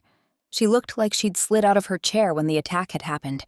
It had partially fallen over her, and he lifted it off her now and set it upright. He didn't say anything but looked grateful for Nadia's news on the situation. Then, he walked over to the large and clunky computer they had there. "What are you doing?" Nadia asked when he bent under the desk and began pulling out wires.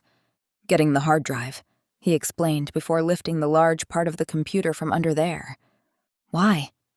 "Data? The archives," he explained, and walked out from the desk with the bulky thing in his arms. "I mean, there are only the last 6 years or so on here. That's as far as we got with digitalizing the archives, but it's better than nothing. I have no idea when or if we can ever get back in here. Something's going on, and I need to do what I can, but even a chronicler can't carry all the books of records out of here." Nadia was about to argue, but then saw his point. He had his duty. She had... well, she didn't have a duty to the cube anymore. But she understood where he was coming from, despite their different roles within this organization. "All right, let's get out of here," she told him, and headed for the stairs. They found their way back up to the common areas, and still, no one was to be seen moving anywhere. "They've been out for a long time," Harmiston mused, while trying not to step on anyone. "That can't be good." "No. Unless they're seriously damaged, people rarely stay unconscious for long after they've been knocked out." Harmiston managed a smile amidst all the lifeless bodies. "I guess a Wraith would know." His smile fell away immediately at his words. "I'm sorry," he began. Nadia inhaled slowly and broke eye contact with him and focused on their way out instead, scanning the space around them for anyone lurking nearby with ill intent. "It took something powerful for this to happen," she said, rather than acknowledging Harmiston's slip. "Something magical, I'm sure." She knew Darrow had procured magic from a witch when trying to control the child ghost in the shade some weeks back, but this was something else. Then again, Kassemyr seemed like the type with full coffers. Maybe he could afford someone to create such a weapon for him. Magical? She heard Harmiston stop behind her, and so she did the same, turning halfway toward him. His brows were creased, and he looked deep in thought. "Harm? What?" He glanced up and then around. "Right. Getting out of here." He walked on, and so did Nadia. "You don't agree?" she asked. "Well, it's only... What magic can do this? If not for the scale of the thing, I'd say it was a poison, like a gas of some sort." "True, but I've seen open windows in the upper floors, and the space in here is simply too large for a pure attack with gas. It would take time to spread throughout the building. How could it spread so fast? They all look like they fell over at the same time." She indicated the surrounding bodies. Not one of them reached out toward anyone else. Wraiths were solitary creatures even in their shared existence, but they would always try to help each other. Good point, Harmiston said. Maybe the method of dispatch was magical. I'm not sure, but this needs looking into. There was no arguing that. Nadia reached the front doors first, and after checking the outside and seeing no one there, opened one of them and stepped outside, and held it for Harmiston, who had his hands full with the hard drive. He went halfway down the stairs and then halted. Wow, it's strangely quiet out here, don't you think? Nadia, who didn't need to stop to hear the differences from when she went inside, did so anyway, standing next to him. Yes, she told him. The screams have stopped now. She walked on. It was best not to linger outside a place that had so strategically been attacked no less than 45 minutes or so ago. Screams? Harmiston hurried to catch up. There were no screams when I went to work. No, they came after. Where do you want to stash all this, by the way? My place. It's closest, and I can move everything later if I have to. Your place? There. Harmiston pointed at the building across the street with an upwards nod. Nadia knew where he lived, of course.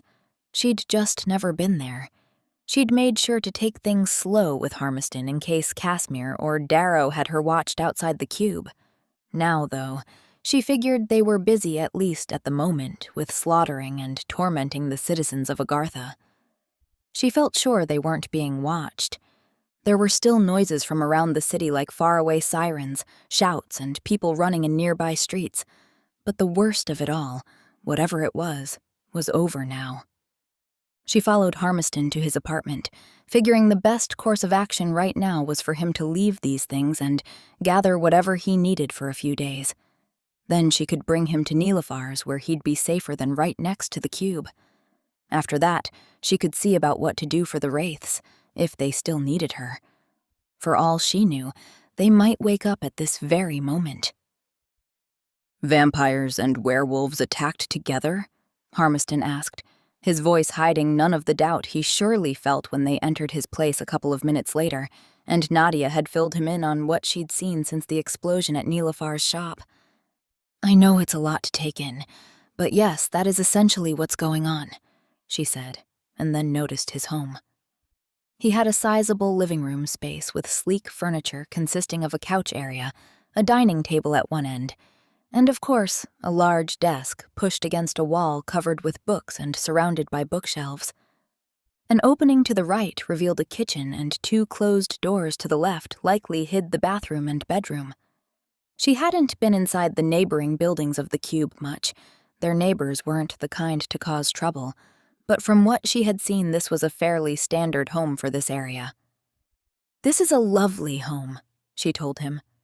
She looked toward the large windows which only had a view of the street and the facade of the cube. Nadia had seen him now and then through those the last few weeks. She didn't quite know how that had happened. She must have sought him out subconsciously. But after the first time she'd noticed him, she'd had no problem finding him again. The problem was, she'd been sent packing, and disgracefully so. A shiver went through her when Harmiston, who'd put down the hard drive, lifted the sack from her shoulder. Here, he said, voice soft, and drew her into an embrace again. It was less urgent this time, in his home, with no victims of a mysterious attack around. His hard body felt comforting and intense close to hers at the same time, and she stepped back. I'm sorry, she told him. This isn't right. Let me take you somewhere safe and then I can go. What isn't right? Nadia pressed her lips together a moment, but then decided to lay it all out there. She might have been good at keeping certain secrets, but she'd also lived among people who always dealt with things then and there. I'm not a Wraith, Harm. They kicked me out. So? So? She repeated. I'm not who you thought I was. And what, exactly, did I think? That... She began, and then faltered. The implication in his question was spot on. Had he thought of her the same way she did herself? Harmiston was not a Wraith. He had other duties and dreams in life. He didn't measure anyone's worth by their ability to abide by the code of the Queen's Wraiths. His gaze on her was warm, and he broke them both out of their frozen stances next to his front door. "Here," he said, and took her hand in his. "Let's go through this together." She followed as he led her over to a large gray couch. Nadia stood a moment, but then sat next to him. "I don't know why they kicked you out besides what we were told, and I have no idea what's happening in the city now. Why don't you tell me, and regarding the former, please only share as much as you're comfortable with." Nadia's eyes snagged to the looming dark building through the window. Her old home. Then, she focused on Harmiston and nodded. She told him of the day's happenings up until she'd found him. "Sounds like there's an attack on the whole city," he said when she was done. He looked pale at the knowledge. "There's more. More than vampires and werewolves working together to attack an entire city? It has to do with why I was kicked out." "All right." Nadia sighed quietly, but then again, how could she admit to knowing who was behind everything and then lie about how she knew? She was tired of lying. "I suppose they told everyone why they kicked me out." Harmiston winced at the memory. "Yes. Everyone sort of began congregating in the common area. News travels fast inside the cube, especially when it's something serious about one of their own." Nadia nodded. She knew this, had seen it a few times during her years with the Wraiths. "They said you'd had contact with the hybrid Tricandis and never reported it, that you had put your fellow Wraiths at risk by withholding information. I didn't believe them," he added. But Nadia cut him off by raising her hand, palm flat. "Don't make excuses for me. That's mostly true. I did withhold that information, but not because I intentionally set out to harm any Wraith. Of course not." Nadia couldn't help a tight-lipped smile at his loyalty. It vanished fast, though, at her next words. "It is true. I have met Tricandis, or Darrow as I know him, many times since he returned to Agartha. I'm not sure what he wants or what he is planning, but I know he's not alone, and that he is much better than he was 9 years ago when he was turned into the beast he is now." 9 years ago? "I've known Darrow since we were children. He was my boyfriend for a while when I was a young bolt wraith." I take it he was different then?" Harmiston managed to sound both polite and confused. "Yes, very much so. I loved him, but it didn't work out. Then he was turned into this thing, a most unnatural creature. Yes, vampires and werewolves are known to hate each other on principle alone." "True, anyway. He disappeared for 9 years and then came back. He sought me out a few times, tried to kill me once, I think, and I tried the same. It's not easy killing someone you once cared about." "I've never tried," Harmiston said with a sigh of relief. "And I hope I never have to attempt such a thing." "I agree. I never informed the Wraiths because I didn't want to be connected to Darrow any more than I already was in their eyes. So here I am, kicked out, and though it is painful to say it, rightfully so." Harm pressed his lips together. "I don't know," he said, and touched her right shirt sleeve. "Bright colors suit you." Nadia couldn't help but smile, but it turned into a wince of pain when the silver fragment embedded in her arm was disturbed by his touch. She'd pushed the dull pain back, out of her consciousness. "Silver?" he asked and studied the little gash. "Yes, one of the explosions earlier." "Let's get it out then. Would you believe I brought some of the worm grout from the cube?" "Ugh," she uttered. "Yes, I do believe you'd think of that." They went into the kitchen, and she let him remove the fragment and then soothed the pain in her arm with the slimy and foul-smelling worm grout. It wouldn't heal her, but it eased the pain. "I thought maybe you'd faced Tricandis when you dealt with the child ghost in the shade," Harmiston said while he worked on her arm. "But I wasn't sure." He had. He'd implied as much, and Nadia hadn't fully quashed that notion either at the time. So, he'd been seeking you out, specifically, several times? He wouldn't meet her eyes at those questions. Yes. Is he still in love with you or something? Never mind, he hurried to add. That's none of my business. He's not. That's not what it's about. And for your information, I'm not in love with him either. Harmiston looked up then, a little sheepishly, which she found endearing in someone so accomplished and assured. That's not what it's about, Nadia repeated. So what he wants is information only you can give him? Nadia paused and studied Harmiston. He was looking down at her arm again, removing the fragment, but surely knew he was under scrutiny. He looked innocent, and his chattering ways could certainly fool many. Sometimes I think you chatter on so no one will catch on to how clever you are, Harm. He smiled without taking his eyes off the gash in her arm. It's not that hard to figure out. You're a little different from the rest of them, Nad. Just in the short time I've been working as a chronicler for the Wraiths, you're the only one I've noticed who's broken a stupid rule for the right reasons. You let that daywalker live despite the rules of him needing to die without having hurt anyone. And if Tricandus is going after you yet keeping you alive, it's because he wants something.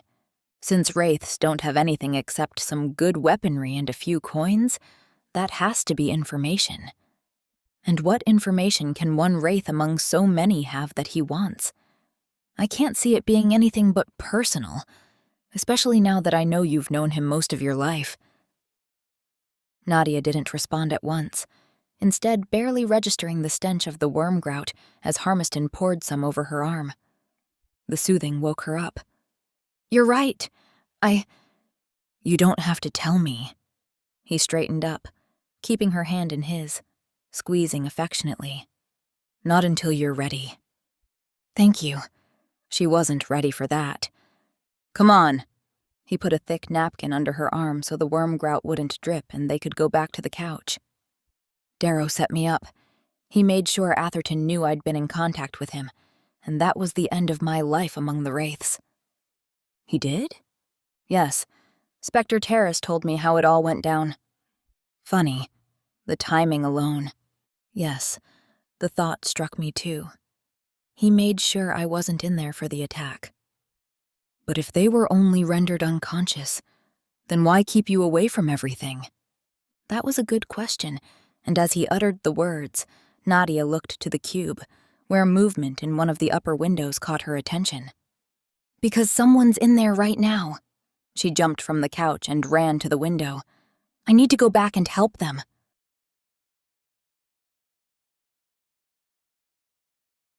Chapter 9. What did you see? Harmiston asked behind her.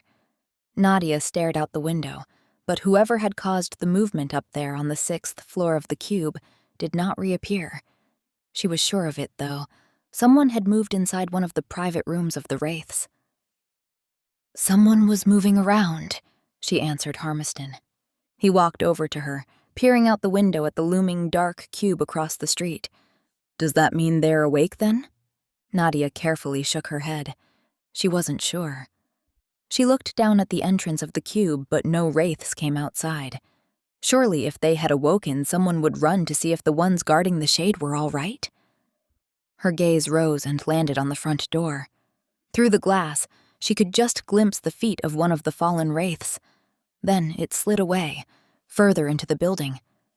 That's not help, she said. Someone's taking them. She made to turn, but Harmiston stopped her by putting a hand on her shoulder. Wait, we need to think this through. We? Nadia thought, but the sharp sound of Harmiston's phone ringing broke through the otherwise quiet space. Sorry, I need to take it. Might be important. Just wait, will you? She nodded, half distracted by what she'd seen, and turned back to the window, holding the napkin under her worm grout-covered arm. There was no trace of movement or lifeless Wraiths inside the main entrance now. What was going on?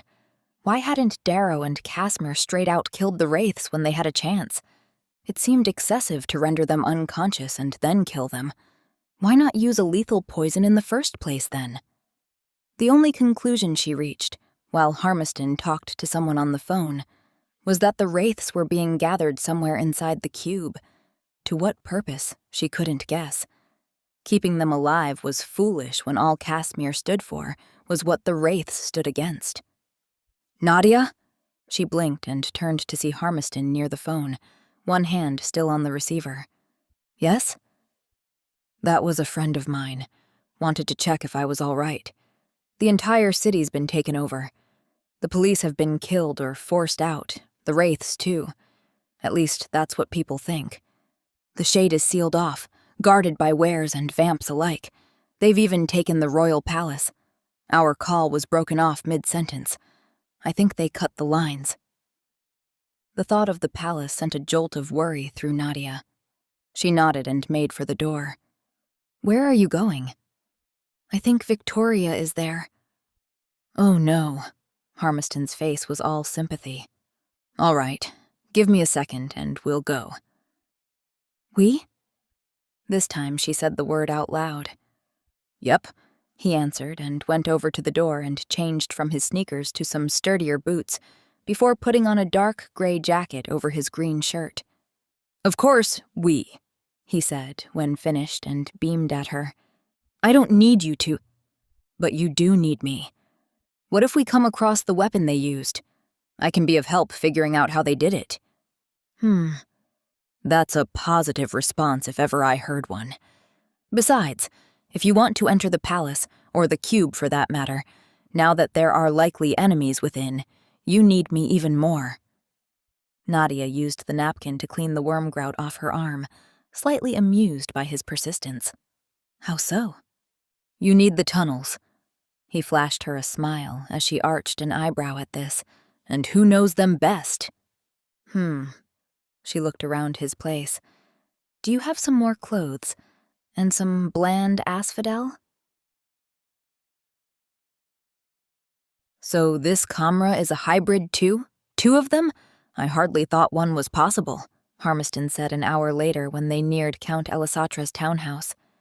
Nadia had decided to let Harmiston in on things since he seemed adamant about coming along. She wasn't a Wraith anymore, and despite being used to working alone, she found she didn't need or have to stop him. She quite enjoyed his company. He was a calming influence, even today. The black shirt she wore over her clothes hid her better than the light blue one had. It wasn't her coat, but it did the trick. Besides, it had a faint scent of Harmiston on it.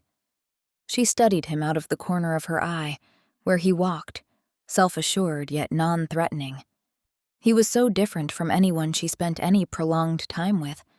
He was at ease in his own skin and in who he was. She truly admired that. She'd learned many things from the Wraiths, one of them being that brute force did not character build. "Nadia? What?" "I thought Wraiths never spaced out," he commented with a laugh. "I asked about this Kamra. A second hybrid?" "Oh yes." Nadia told him what little she knew from having spotted her inside Kassemyr's home. For all his talkative ways, Harmiston hadn't said much when she'd told him of how she'd figured out who he was after following Darrow. She'd also told him of Darrow's werewolf followers and the vamps that had now likely joined forces with Kassemyr, judging by the attack on the city. And then there was Kamra, the red-headed were-vamp hybrid who'd attacked the Wraiths and murdered their necromancer prisoner right outside the cube.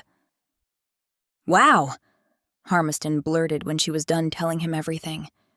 "You really got close to these people." "And never told the Wraiths. Don't forget that," Harmiston scoffed. "You had your reasons." Nadia stopped and stared at him. The utter conviction in his voice surprised her. "You really mean that, don't you?" He shrugged and turned toward her. "Of course." "Are you sure you're not a little too trusting?" She had never trusted anyone implicitly but the Wraiths. Outside of the Queen's Guard, She only had her brother, Axel, Victoria, Nell, and Nilafar, people who had never given her reason to doubt them. A person needs to be trusting, Nad. If 1 out of 10 friends were to betray me, then I would still have 9 true friends. It would be heartbreaking, but I would still be a well-off man. I've never been afraid to take a chance on someone because the chances are in your favor when you do, especially if you add a little common sense to the equation. Nadia smiled then.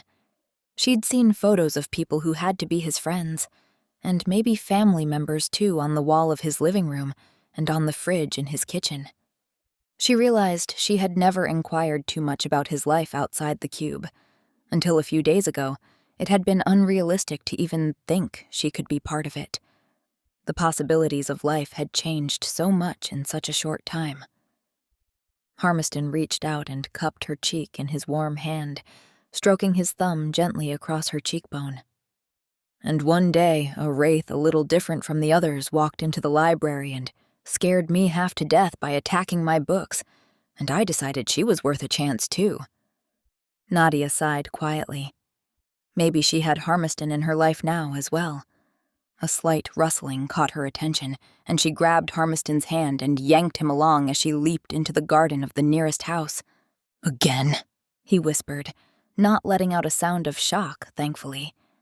"Yes," she said, voice curt, and pulled him close when they were suitably behind some large bushes. They embraced and stood close, like a pair refusing to separate, arms tight around each other. Nadia listened, ear cocked, but heard nothing but the few sounds from the street. Harmiston's breaths and heartbeats were concealed by the activated amulet around her neck, which was why they were standing so close. Another threatening sound reached her ears. It was only voices, but it was the voices of the undead. "I'm certain I heard something," a male vamp said. Nadia was sure it was vampires this time. The voices were raspier, like they often were in their true form, but the lack of sound when they walked was a telltale sign too. About 10 minutes earlier, she and Harmiston had come close to a pack of wares a few streets over. She didn't have time to get into fights with them at this point, and the odds had been 5 against her and Harmiston. Protecting him would have been difficult, so she'd taken a chance and activated her amulet, and hoped the thing would hide them both from ears with preternatural hearing. Pressed together, the amulet didn't distinguish between their 2 bodies, and just like with the werewolves patrolling the streets, the vamps near them now didn't hear them. They couldn't smell them either due to Harmiston's bountiful stash of bland asphodel. It had been one of the things he'd taken the most of from his lab, and Nadia found she appreciated his level-headed and pragmatic prioritizing. "I'm sure you did too," another vamp said out on the street. "But never have I been so full from plenty of small drinks around the city. I'm sure it's a human who ran off." "True. Not like we need to taste everyone tonight." Nadia bristled at the words, and Harmiston held her even tighter.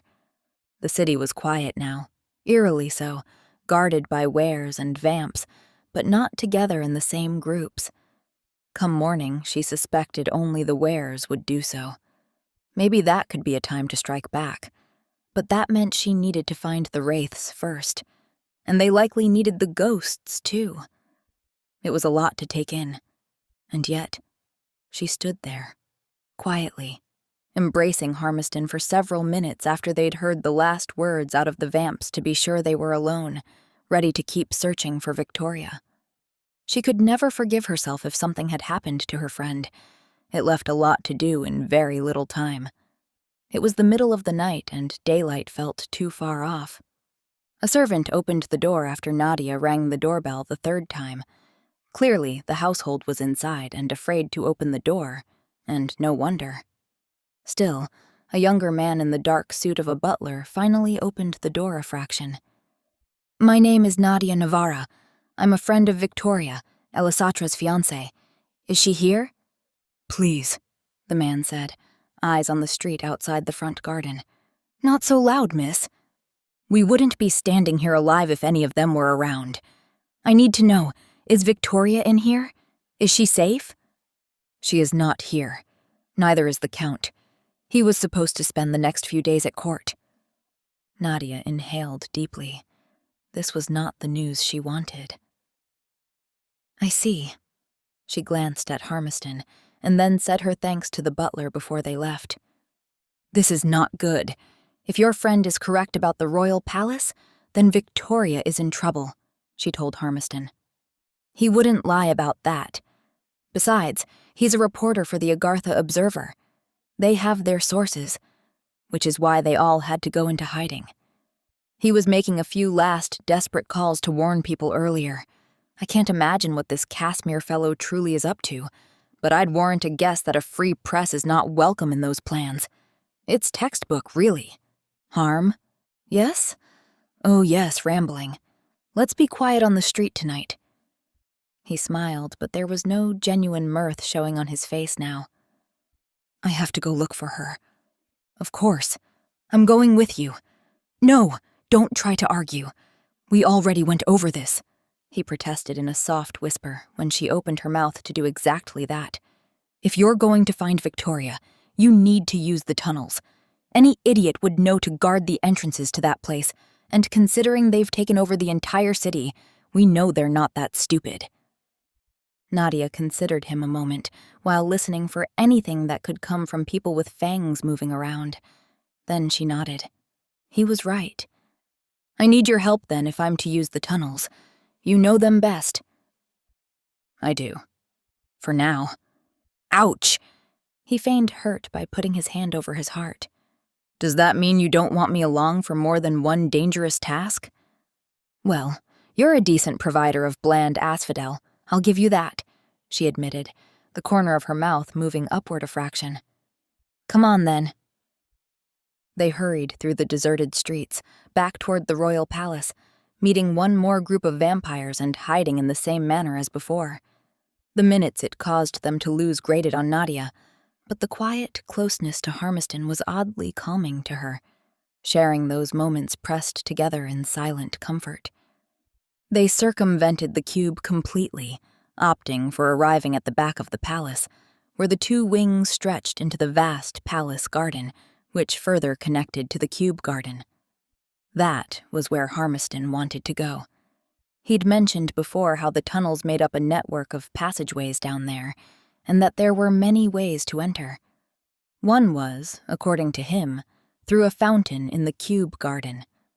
Nadia followed him between flowers, hedges, and trees in the dark, the unusual quiet of the area unnerving to her sensitive ears. This was where courtiers and wraiths alike spent time, especially in the evenings, the place looking magical as it was softly lit by candlelight and oil lamps in certain sections. Keeping the lights on was a full-time job for many pages from the palace, but it always gave a warm atmosphere. There was no such thing now. Nadia saw not a trace of any pages, courtiers, or wraiths. Only scents of perfumes, food, and drink lingered, and some of the latter lay on the ground too. The people, though, were gone. They had to have fallen in the garden during the attack as well. That, again, made her think magic was involved in rendering them defenseless. This way, Harmiston whispered, and pointed in the direction where Nadia could hear a soft ripple of water. What was that? A strange voice uttered. Nadia and Harm both froze mid-strides. Keep your voice down, someone else said.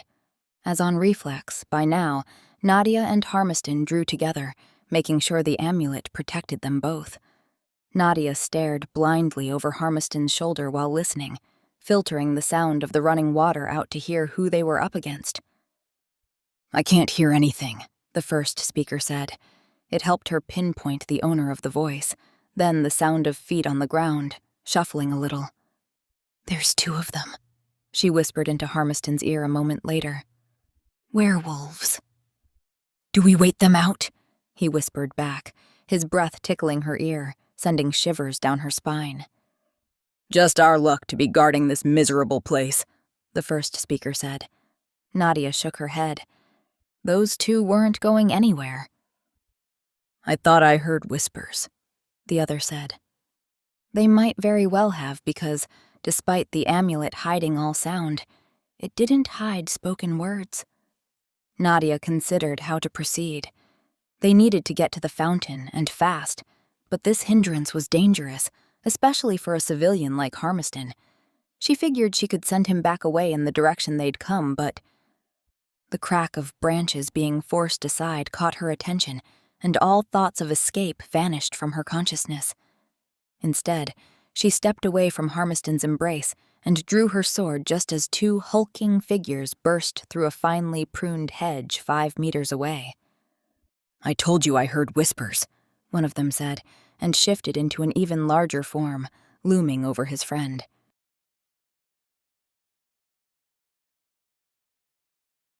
Chapter 10. Nadia took 2 steps forward, making sure to have Harmiston behind her. She reached for her glove and slid it on with a practiced move, so she didn't need to lower her sword. Then, she unsheathed her silver knife, and without looking back, threw it softly to the ground for Harmiston. Nadia heard him step forward and take it. Then she unhooked the silver chain coiled on her belt.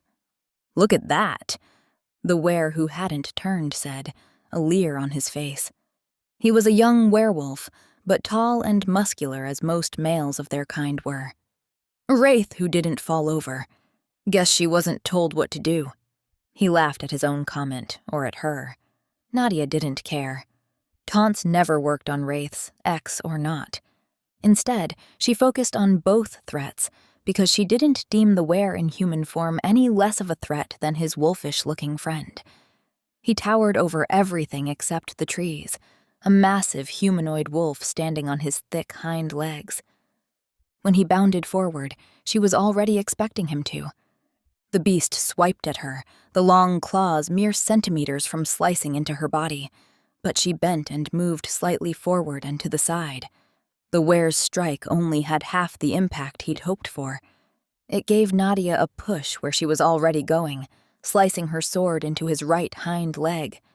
They separated and he growled in pain while she drew breath because of the hard impact, regardless of how weakened from his side. She noted the other were, still watching. Harmiston stood on the other side of the werewolf, her knife in his hand, an oddly strange, bland mask on his face, like he was calm in the middle of all this. The werewolf made a tentative move toward him, and Nadia reacted instantly. She leaped forward, ready to stop him from reaching the Chronicler, and that was all the 2 wares needed to know about their newfound enemies. Nadia saw the second were shift form before he too ran forward. She only had a second, and she put it to good use.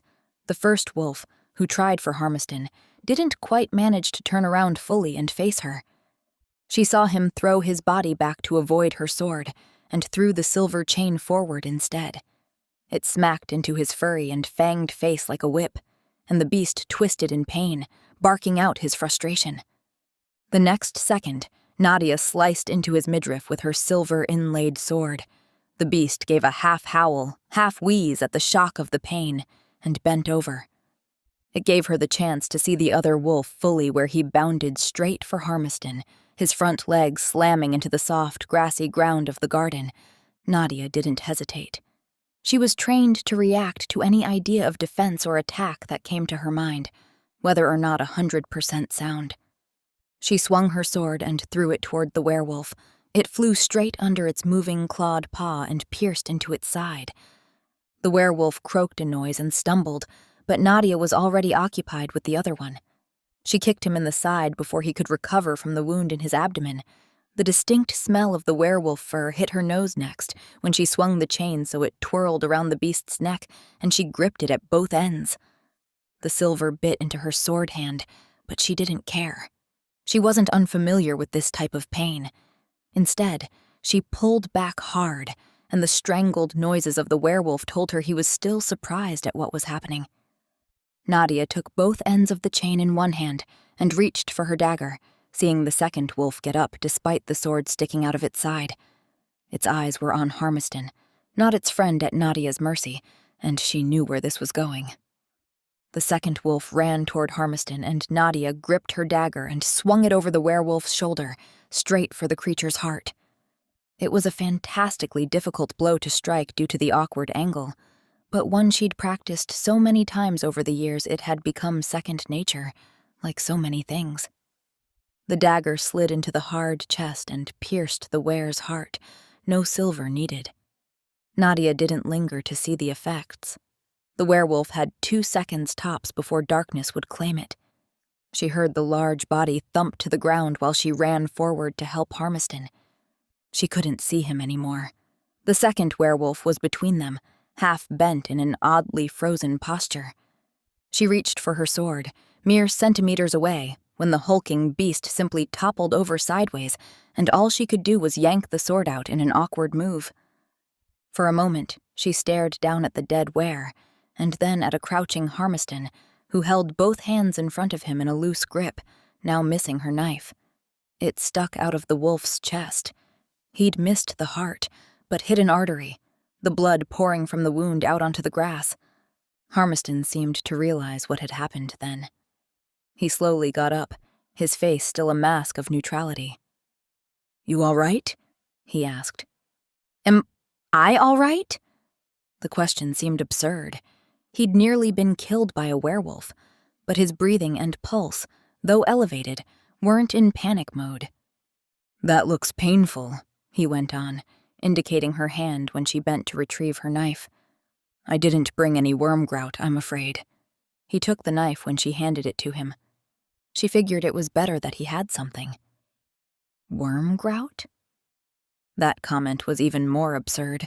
She couldn't help a tight-lipped smile as she shook her head. "I'll live. We need to move. Are you ready for that?" "Yes," he assured her and looked past her. "Don't really feel like staying put anyway." She turned and saw that the werewolf she'd killed had changed back into his human form before taking his final breath. His chest, too, was smeared in blood. The awfully sweet scent of it dominated the area, and Nadia wouldn't be surprised if it drew others. They truly needed to get a move on. "The fountain, then," she said, and followed close by Harmiston, coiling up her silver chain and wiping off her sword and dagger with a dark handkerchief as they walked. The fountain wasn't far. It turned out to be a small, round structure with a little elfin child spitting water back into the pool. Nadia had seen it many times over the years, but what she'd also seen, and yet never truly noticed, was the tiny building not far from it. A small cabin-sized shed of white stone stood among a cluster of trees. "This is where the water supply to the fountains is controlled," Harmiston explained and went for the door, a low gray one. "Are you sure we're alone?" he asked her, and she turned around to scan the area and listen. Nothing but the natural noises of the quiet garden reached her, and she turned back. "Yes." "Is it locked?" "No." He straightened up hurriedly, opened the door, and went inside. The doorframe was so low that both he and Nadia needed to bend to pass through without a head bump. "Here it is," he said a moment later, when he vanished behind some old pumps and pipes. He opened a hatch in the floor, which wasn't all that visible in the dark in there. When the door to the pump house closed behind them, they were engulfed in it, and Harmiston lit a flashlight he'd brought. Nadia didn't need it, but he was the one who needed to find a way, so she didn't stop him. Together, they climbed down a rickety ladder and began moving through the tunnels. "That was impressive up there," he said after a while of navigating the cold and dark passageways. They were built wide and high enough to accommodate up to 3 people walking next to each other.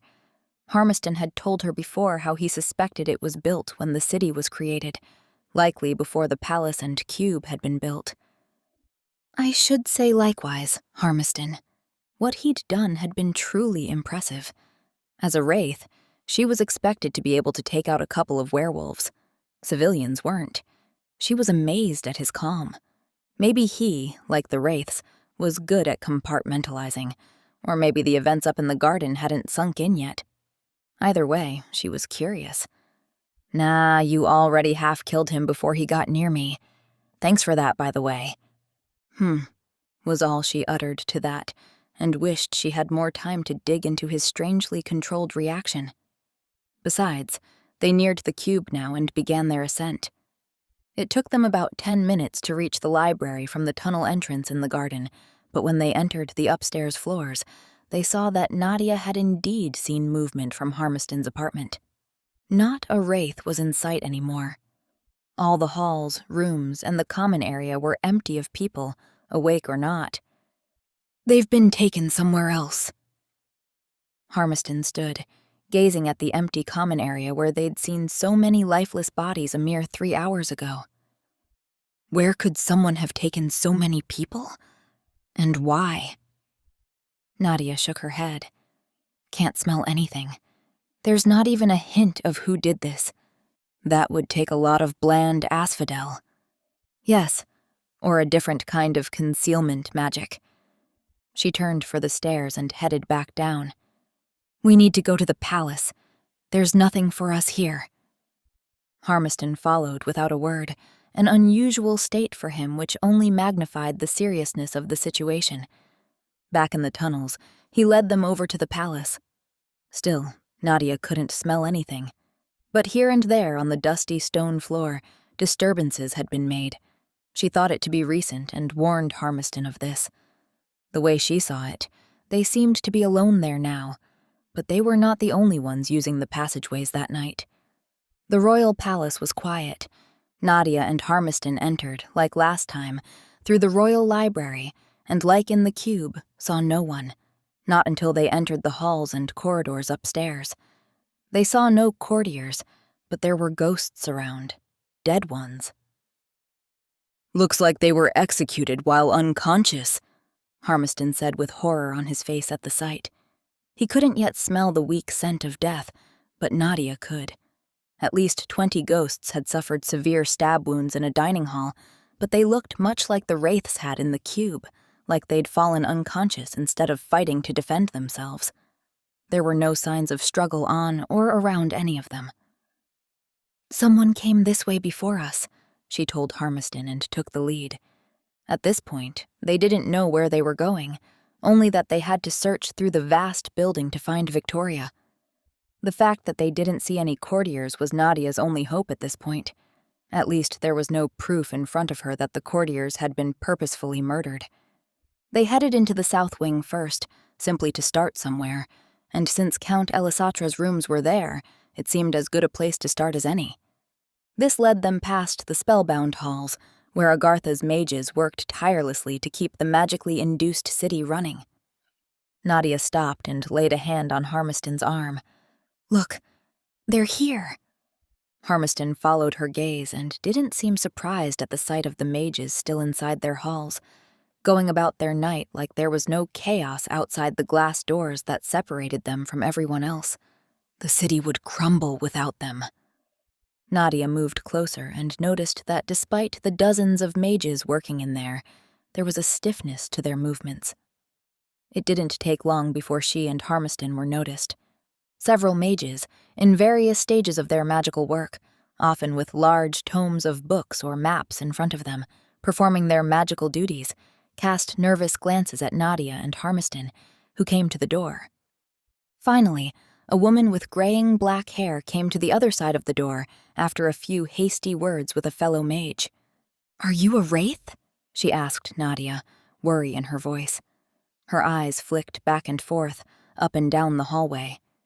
Thinking that this wasn't the time for details, Nadia merely nodded at that. "My name is Nadia," she added.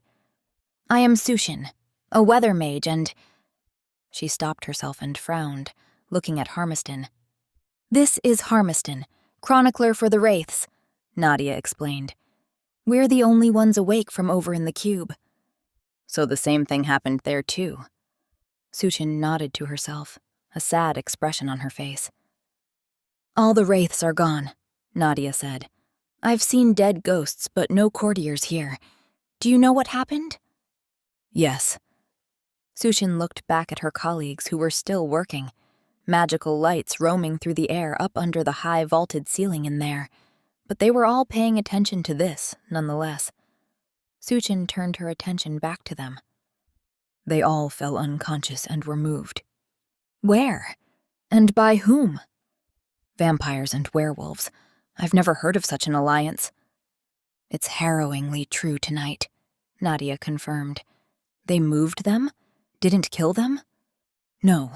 They got the queen, too. She is too valuable to be killed. That's likely why they sent that monster Tricandis to do it. Nadia's heart sank at that news, though she felt no surprise. The queen would be a high-priced target when taking over the city. It makes no sense, another mage said from inside the hall. Come daylight, the werewolves will be alone until sundown. They can't hold the city on their own. No, but they can do a lot of harm until then, Nadia said. We need your help. Sushin and the others shook their heads.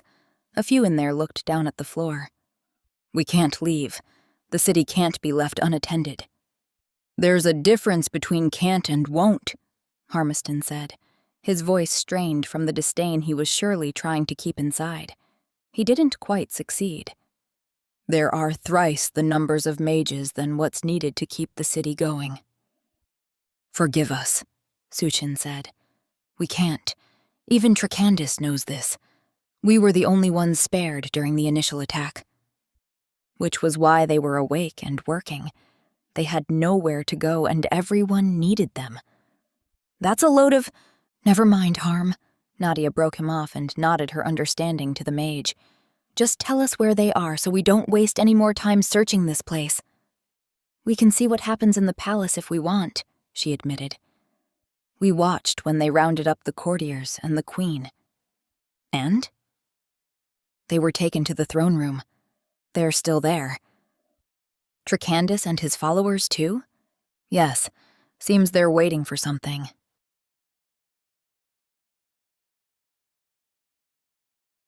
Chapter 11. The throne room was a vast hall where the courtiers would enter through large doors from the opposite end of the throne itself, which stood upon a dais. The floor was tiled in a black, orange, and cream-colored pattern, and the walls were covered by paintings of kings and queens of old. Some of them even had the surface as a background, green fields and lakes, things that existed no more, at least not looking like that. Surrounding the floor were several movable walls, which now hid hundreds of stacked chairs against the two long walls. Above the throne room, a gallery spread out, covering 3 of the walls, excluding the one behind the throne. Large columns rose from the edge of the gallery, with dark, red-colored drapes hanging down toward the floor below. Nadia and Harmiston took in all this in silence from their hiding place, 1 floor above the gallery and the large doors. Up there was a little more space for when the gallery was full, where someone could watch the happenings down below through 3 windows set in the stone wall. There was no light in there, but they'd opted for hiding among the benches in the room to be sure not to be seen, for there were preternaturally gifted eyes down below. From so high above, the courtiers looked like they'd been strewn across the tiled floor. It was an array of lifeless bodies in colorful clothing. Around them walked several men and a few women, watching the courtiers, and glaring at each other too. Nadia knew they were both werewolves and vampires. They might be on the same team, but those stares did not spell out trust. That's the queen, Harmiston whispered after a while of staring down. Where? See there? Body number 9 to the right from the throne. Nadia did see, and the woman in question lay on the floor, halfway on her side, dressed in a yellow shirt and the wide skirt pants that were so popular among the female courtiers. Her long, blonde hair lay spread out around her face. Despite the distance, Nadia recognized her. She'd usually only seen the woman from a distance anyway. Nadia let her gaze roam over the other people, and soon stopped when she recognized Victoria's form there too. She wore a knee-length green dress and a thin coat in a darker green. Her chestnut-colored hair was captured in a chignon that had loosened from both the attack and being brought here, no doubt. Near her lay a dark-clad man Nadia thought to be Elisatra, but she couldn't be certain since she couldn't see his face. Nadia prodded Harmiston's arm and pointed them out. He nodded at the sight of them. Now what? He whispered then. Well, they're waking up for one, Nadia answered, whispering too. It was unlikely that the wares and vamps would hear them so far up, but it was best to be careful. Still, the sudden rustle and worried outbursts from the courtiers down there reassured her somewhat to them not being heard, especially when the large doors were pushed inside directly below them, and a man walked in and strode toward the guards and prisoners. Judging by how every guard down there forgot about their animosity and visibly stiffened, Harmiston commented, I would guess that's the boss. That is Darrow, yes, she said, and followed him with her gaze. He was dressed in gray clothes, practical and with only a dagger at his waist, which she doubted he really needed. He threw an arm out, indicating the awakening and panicked people on the floor, and turned to say something to one of the guards. His face became visible to her then, though she couldn't see the madness in his eyes at this distance. Not to sound discouraging or anything, Harmiston went on, but how do we get Victoria out of this mess if Trecandace is here? And mind you, she won't want to leave without her man, or probably without many of her friends down there. You know how she is. The last words were said with a smile. Victoria was a good friend to many, and her loyalty to Nadia meant she could never leave her behind. That loyalty went two ways. I know. Nadia pressed her lips together, but she'd already seen what she thought to be the solution, even now when Darrow had joined the party. Look down at the gallery, she told Harmiston. The floor, she added for clarity. He did, squinting a little to be able to see what lay in the shadows there. People? He said. Unconscious. Oh. He sat back a little. Are those ghosts? Nadia nodded. Ghosts who are slowly coming to, yet not moving around like the courtiers. They are biding their time? Exactly. And look down among the courtiers? He did, but soon frowned. See the few with plainer clothes, light grays and blue? Yes. Ghosts who were likely off duty when the attack happened.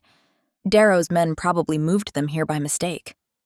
Like the ghosts on the gallery, they were calmer and more assessing than the colorfully dressed courtiers. That's your plan? Get the ghosts to help? Nadia shrugged. I have no wraiths here. The werewolves and vampires were one thing. She and the ghosts could handle them, but with Darrow in the picture, things were going to get tough.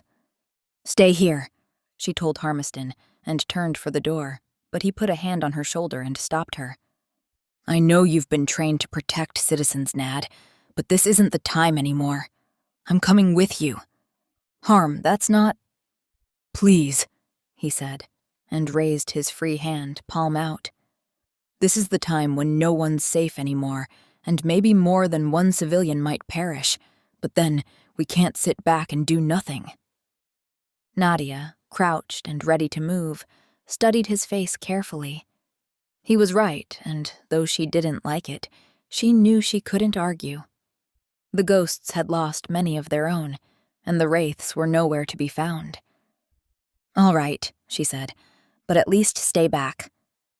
Harmiston smiled. Of course. Then he leaned in and kissed her gently and quickly. Let's go. Nadia nodded and led the way. With the general noise of scared people waking and not understanding what had happened, she banked on Darrow not noticing two more people on the move. They lit no lights in the hallway behind the doors to the gallery. Harm followed with a hand on Nadia's shoulder, trusting her to lead the way with her far above average night vision. With measured and calm movements, she opened the door to the gallery, but no more than a gap large enough for her and Harmiston to sneak through. With no light from behind, it wasn't visible from below unless one knew to look. Judging by the shouts and cries, no one did. Soon, Darrow's voice cut through the noise, informing them of who he was and what was happening. Nadia only listened with half an ear to this. The courtiers, the queen in particular, were prisoners now of the new ruler of the city. Darrow didn't specify who that was, and they likely thought it to be him. Nadia knew better. She'd bet her sword it was Kassemyr. Both she and Harmiston crouched down and crawled forward toward the waist-high stone barriers. There, she turned and rested her back against the cold stone and looked to the left and right. One ghost on each side met her gaze in turn, questions on their stony faces. Even in the dark, they could see her dark clothes, and they knew what she was. If her lack of a coat piqued their curiosity, they didn't show it. Now wasn't the time to ask unnecessary questions. That included what a wraith was doing inside the royal palace. Instead, they nodded and passed on her silent hand signs, signaling the number of wares and vamps below, 21 altogether. Her added mix of a were-vamp sign, one no wraith or ghost had in their arsenal of signs for communicating, was understood. It had helped that Darrow had announced his identity down there. Nadia sent her last sign and waited for the returned answers from around the gallery. There were 17 ghosts spread out up there. The gallery was a natural place for them to be on guard duty, since there was such a good view of the Queen and her court when the throne room was in use. 1 minute later, she received the answers. They all understood. Since no one argued anything, she could only assume they had no better plan. Their queen was trapped down below, and it was the ghost's duty to protect her. There was no question of whether or not to attack, regardless of a were-vamp hybrid among the guards. Nadia nodded and began moving to the right, Harmiston close behind. The ghosts on the other side of him went the opposite way. They all crawled toward the end of the gallery, near the short end of the throne room, to either side of the throne. "Thank you," Darrow's familiar voice came from below. He sounded annoyed despite his polite words. "This is much better for our sensitive ears."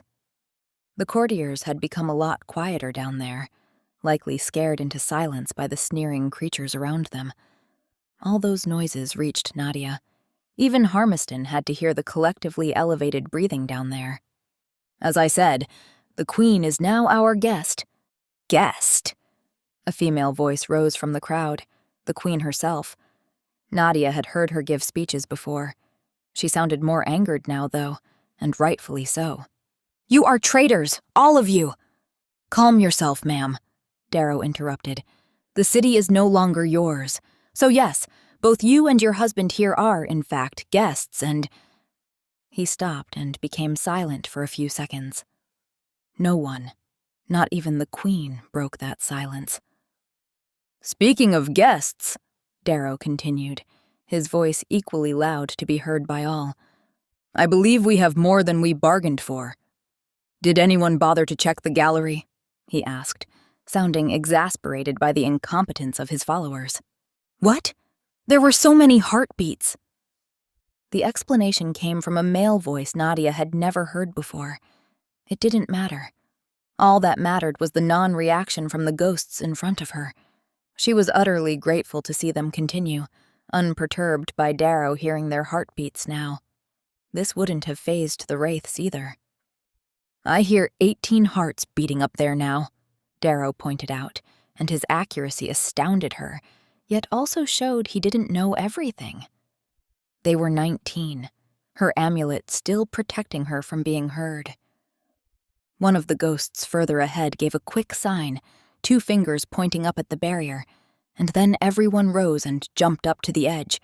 Screams and shouts erupted from below when the blue-clad ghosts appeared, and then either jumped or used the heavy drapery to get down to the tiled floor below. Nadia jumped, opting to leave the nearest banner for someone who needed it. Her lupine heritage protected her from any damage just as much as her role did on impact. Before her group or the one from the opposite side had reached the enemies, the ghosts hidden among the courtiers ran forth, snatching swords and daggers from courtiers who likely used them more as accessories than anything. They reached the nearest guards, and 3 of them went down before they had the chance to react beyond surprise. 2 were werewolves, one a vampire, judging by the knife through his heart, which left him incinerating while falling to the tiles. That was when the rest of them shifted. Somewhere far off, yet physically close, Nadia registered the screams of the crowd. Thankfully, they pressed back toward the throne in their panic, effectively allowing the ghosts to push between them and Darrow's followers. Nadia noticed Victoria among the crowd, holding on to Elisatra while they were pushed into the throng. Harmiston was right behind Nadia, but did what he was told and moved back a little. Then there was nothing but fur, fangs, and weapons around her. By Nadia's estimation, some 15 ghosts joined them from the crowd, all of them lethal despite their lack of weapons and protective gear. They lined up in a way that was more static than Nadia was used to, the Wraiths moving more individually back and forth, having each other's backs more often than their flanks. Still, she adapted quickly, as any Wraith would, and kept to the line, slashing and slicing into undead and furry flesh. The vampires were armed, and though the werewolves had been too, about half of them discarded their weapons in lieu of their lethal claws. Had she not been so focused on dodging and evading said claws and weapons, then the sight of these two natural enemies fighting together would have disconcerted her. It wasn't supposed to happen, but the roars of the wares and the screeching hisses of the vamps spoke the truth. A ghost next to Nadia evaded several strikes from a vamp, while she herself sliced into a light brown and shaggy were. Then, the ghost barely gasped as a large, clawed paw sliced into his throat and chest. The ghost flew back at the impact, and the new werewolf stepped into his place, effectively separating the ghost's line. Nadia stabbed forward, making the first were howl in pain. She yanked her blade free while kicking the beast sideways, already swinging her sword toward the new, bigger were at her left side.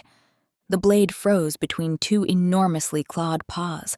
The yellow eyes of the beast blazed at the pain of the silver, and then Nadia and the beast alike froze.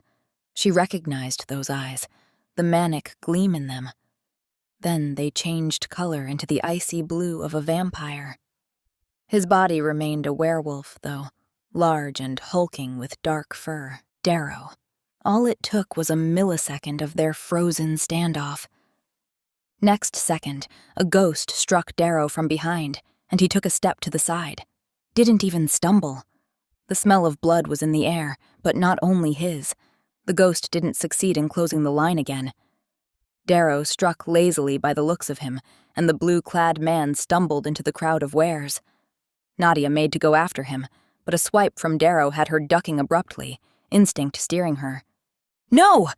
A familiar voice sounded right behind her. She knew before backing and straightening up that Harmiston was too close.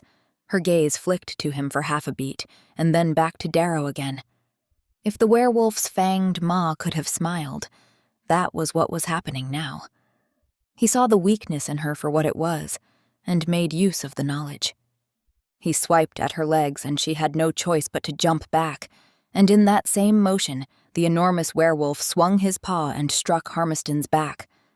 The Chronicler flew forth, straight into the line of Darrow's followers, missing 2 vamps and hitting the shoulder of a were. Nadia almost choked her desperate gasp of air. Then Darrow leaped after the Chronicler, pushing the angered were out of his way.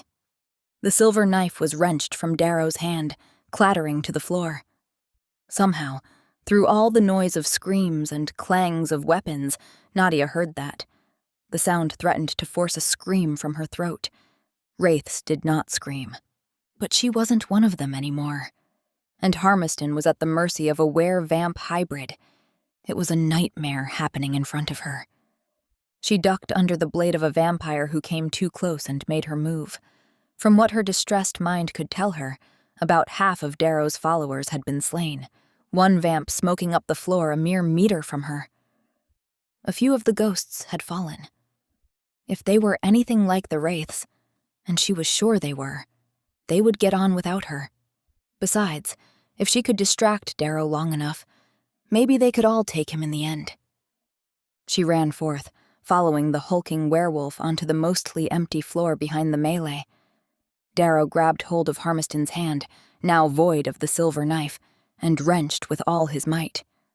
The surprise on Harmiston's face got no further than that, as he, a grown man, was flung across the floor, sliding the last few meters toward one of the columns that held the gallery up. Darrow bounded after him, his powerful legs pushing him forward, faster than Nadia could dream of. "Darrow!" she shouted to get his attention. He heard her. Looked back even, but didn't stop. Nadia pushed on all she could, pumped her arms, her hand clenched around the hilt of her sword so hard it hurt her silver injury. "No!" she gasped. Darrow had stopped over Harmiston, who had landed up against the column, his arm raised and ready to slice into the Chronicler. She couldn't reach. Those 20 meters might as well be 1,000. "Harm!" Her voice barely came, her lungs demanding every breath to keep going. The claws flew down, ready to bite into flesh and tear it apart. Except, instead of blood spraying everywhere, a silvery blue light sprang forth. Nadia blinked where she ran. Then, an explosion of the magical light burst forth under Darrow, throwing the massive ware into the air and away from the Chronicler. Nadia staggered as a smaller wave of it hit her too, stopping her from running. Darrow crashed to the floor then, so hard the tiles cracked under him. Nadia regained her balance and noticed Harmiston had got to his feet. He swayed and staggered for a second and then moved forward, purpose etched into his usually cheerful face. With his arms out in front of him, he called up the silvery blue magic again, but as a more substantial orb this time. Before Darrow could react, the force of it hit him, and only him this time, sending the werewolf sliding across the floor and crashing into a column on the other side of the hall. Nadia stared from Harmiston, who was conjuring more magic, to Darrow, who growled in pain and surprise, no doubt, and then she ran. She wasn't sure if magic could hold a werevamp in the long run, and now was not the time for testing. But she did know of something that weakened him. She unhooked her silver chain and took advantage of the long sleeves on the black shirt she'd borrowed from Harmiston. Darrow kept his eyes on the approaching Chronicler, and before he could react in his slightly dazed form, Nadia threw her silver chain across his chest and skidded to a brutal halt behind the column, knocking her knee into the stone in the process. She grabbed the other end of the chain and yanked hard, feeling it sliding up Darrow's chest and lock around his neck. A choked howl turned into a screech as he shifted right then and there, despite suffering from the pain of silver. Or perhaps because of it. Vampires handled the touch of silver better than werewolves, but the enormous werewolf who changed into the undead form of a vampire urged screams of horror from the crowd at the other end of the hall. Nadia pressed against the column with her feet, pulling with all her might. "Ghosts!" she shouted, hoping they'd hear her over the fighting they were doing. In mere seconds, since she'd run after Darrow and Harmiston, the Queen's bodyguards had taken out all but 3 vampires and 1 werewolf. Many of them began running her way. "Your silver!" Nadia yelled. Whatever they had, it was needed. She felt Darrow struggle harder at the sight of them, but thankfully they were quicker and ready with their silver, mostly chains, which they slung around him, helping her secure him to the column. Vampires might handle the precious metal better, but it also bit into them and weakened and hurt them. In the end, as the last of the enemies were slain by the efficient ghosts, 13 chains finally held the hybrid and Nadia dared to let go, trusting the few ghosts who now held the chains tight. She fell back a second, drawing deep breaths, and then sat up. "Not bad for a wraith, I suppose," came quietly, yet friendly, from a nearby ghost, who gave her a tight-lipped smile. "I could say the same for you ghosts," she said, and took the woman's hand when she offered it to help her up. "I'm Marika," she said. Nadia took quick stock of the situation and saw that they had won, though a few ghosts were not going to get up again while most of the fallen were wounded. For a moment she felt immense pride at fighting alongside them like she had every day of her life among the Wraiths. "My name is Nadia," she told the other woman and the ghosts around them, and took a step forward. That was when she saw him. Harmiston standing out there on the floor, out of breath and with a startled look in his friendly eyes, a couple of ghosts checking on him. He gave them a quick nod and met Nadia's gaze. She swallowed hard, beginning the work of slowing down her raging pulse, and turned her eyes away from him.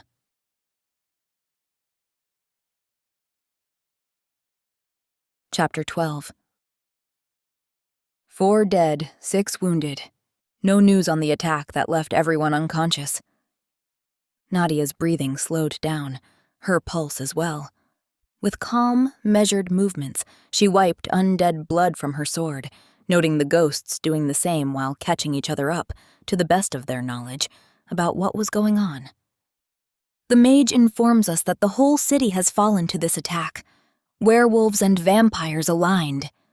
Nadia straightened up at the ghost's words. For the last minutes, she'd forced her mind to go blank on that image. Mage? That was Harmiston they were talking about. But how? Nadia! A familiar voice reached her ears before Victoria emerged from between the ghosts and threw herself around Nadia's neck. I'm so glad to see you. What is happening? Those were vampires and werewolves working together.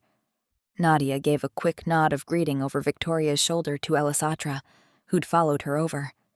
She extracted herself from her friend's embrace and couldn't help a smile at seeing her alive and whole. Are you all right? She asked. Both of you? A little groggy, but yes. How are you even here, Nad? Victoria frowned, her eyes sympathetic. I haven't seen you since before... you know. Nadia nodded. I know. I came to find you. They truly have taken over the city, and they left all the Wraiths unconscious before taking them away. I needed to find out what had happened to you. Oh, Nada, She stopped talking at the sight of an oncoming group. 6 ghosts flanked the queen, one of them continually talking to her while they walked. The woman nodded her understanding and raised her hand when she'd heard enough. We have little time, so I'll make this brief, she said, voice raised so everyone could hear. Every person in the hall stopped talking to do so. Queen Isona of the House of Ifra had a commanding presence about her mixed with stoic calm. Nadia couldn't say if it was innate or not, but she'd had a couple of decades as Queen of Agartha to practice if not. While the queen briefed everyone on what was happening from what little information they had, Nadia noticed her husband, Prince Ettore, among the armed people who'd joined the ghosts. She'd never seen him up close before, but to be a man nearing 50, he looked strong and agile.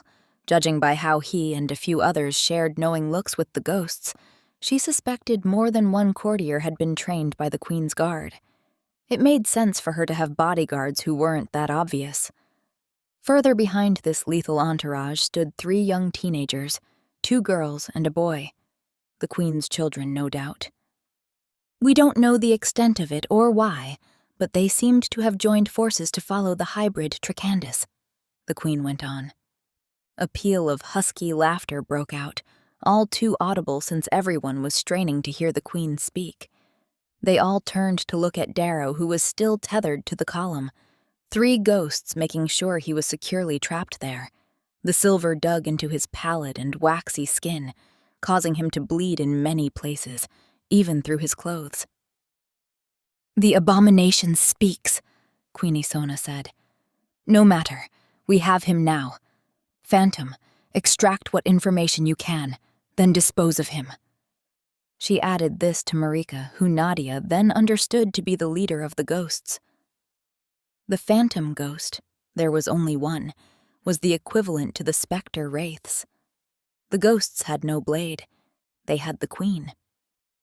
Darrow didn't seem worried.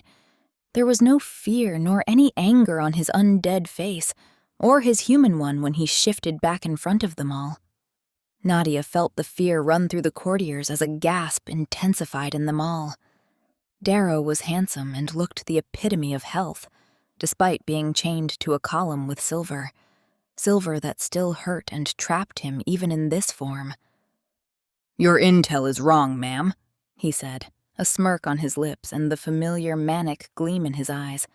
That intense stare frightened many in the hall. They do not follow me. Wares and vamps working together? Marika mused, her eyes on the hybrid. Then she turned to the queen. I've never seen such a thing. It has to be the hybrid causing it. It's not! Nadia spoke loud enough to be heard by the queen and the ghosts around her. She should stay out of this, but she had nothing to fear anymore regarding keeping these secrets. She couldn't be kicked out from the Wraiths a second time. Who's this? The queen asked, and a few people stepped to the side so she could see Nadia. A Wraith, ma'am, Marika informed her. She and a chronicler from next door seem to be the only ones who escaped the cube. Oh, Nadia, Darrow added to that. Did you not tell them? Nadia refused to turn and acknowledge him, but she couldn't hide this truth. I'm not a wraith, ma'am. Not anymore. Explain, please, Isona said. This confuses me. You certainly look and act the part. Nadia exhaled and realized she could hear it. At some point, the anemoy newt in her amulet had dozed off and stopped hiding her from prying ears. She kept her face a blank mask, but Victoria was the only person in the realm who knew her well enough to step close and take her hand in hers for support. Nadia hardly knew what she'd ever done that was special enough to deserve such a friend, but she would never take it for granted. I was cast out a few days ago when Tricandus revealed some things to the Wraiths. What things? My knowledge of his history, my recent encounters with him. Not friendly, mind you. I see. The woman's face was a mask of neutrality, and Nadia had no way of knowing if she was about to condemn her or not. That knowledge includes some facts about what's going on here, and I hate to say it, but Darrow isn't lying. Why, Nadia? I didn't think you had it in you to say nice things about me, he joked from behind her. Victoria glanced over her shoulder. And Victoria, long time and all, he added. Can't say you look any better these days, she told him and turned away. And you, Lady Vizora, the Queen asked. You seem familiar with him, too. We knew him when we were children, ma'am, but I ask you to please trust Nadia. She wouldn't lie about this. She must have lied to the Wraiths. Yes, I did, Nadia admitted, before Victoria could say anything. I didn't wish to be connected to that abomination, and I paid for that. We don't have time for all of these explanations now. That will have to come later. Right now, all you need to know is that the true leader behind this attack isn't Darrow, but the vampire I believe is his maker, a vampire named Kassemyr Timedius. The Queen immediately turned to the man standing next to her husband with an unspoken question. Judging by his answer, Nadia assumed him to be the court's spymaster. An old vampire, ma'am, he told her, rich and well-connected, but he did not seem like he would take over after Azierad Neris died. I'm sure we have more intel on him in our files. We don't have time to retrieve those, Isona said, and focused on Nadia again. Clearly there's something to him if he can unite natural enemies for a common fight. Oh, that's sweet, ma'am, Darrow interrupted. You think there's still a fight going on? Do we need him? Marika asked. Nothing but her question indicated any annoyance. No, he is obviously this Kassemyr's greatest weapon. He is not, Nadia protested.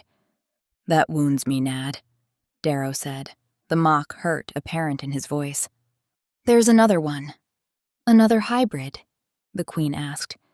Yes, a female hybrid. She attacked several Wraiths and killed our necromancer prisoner. Ah, I remember hearing about that.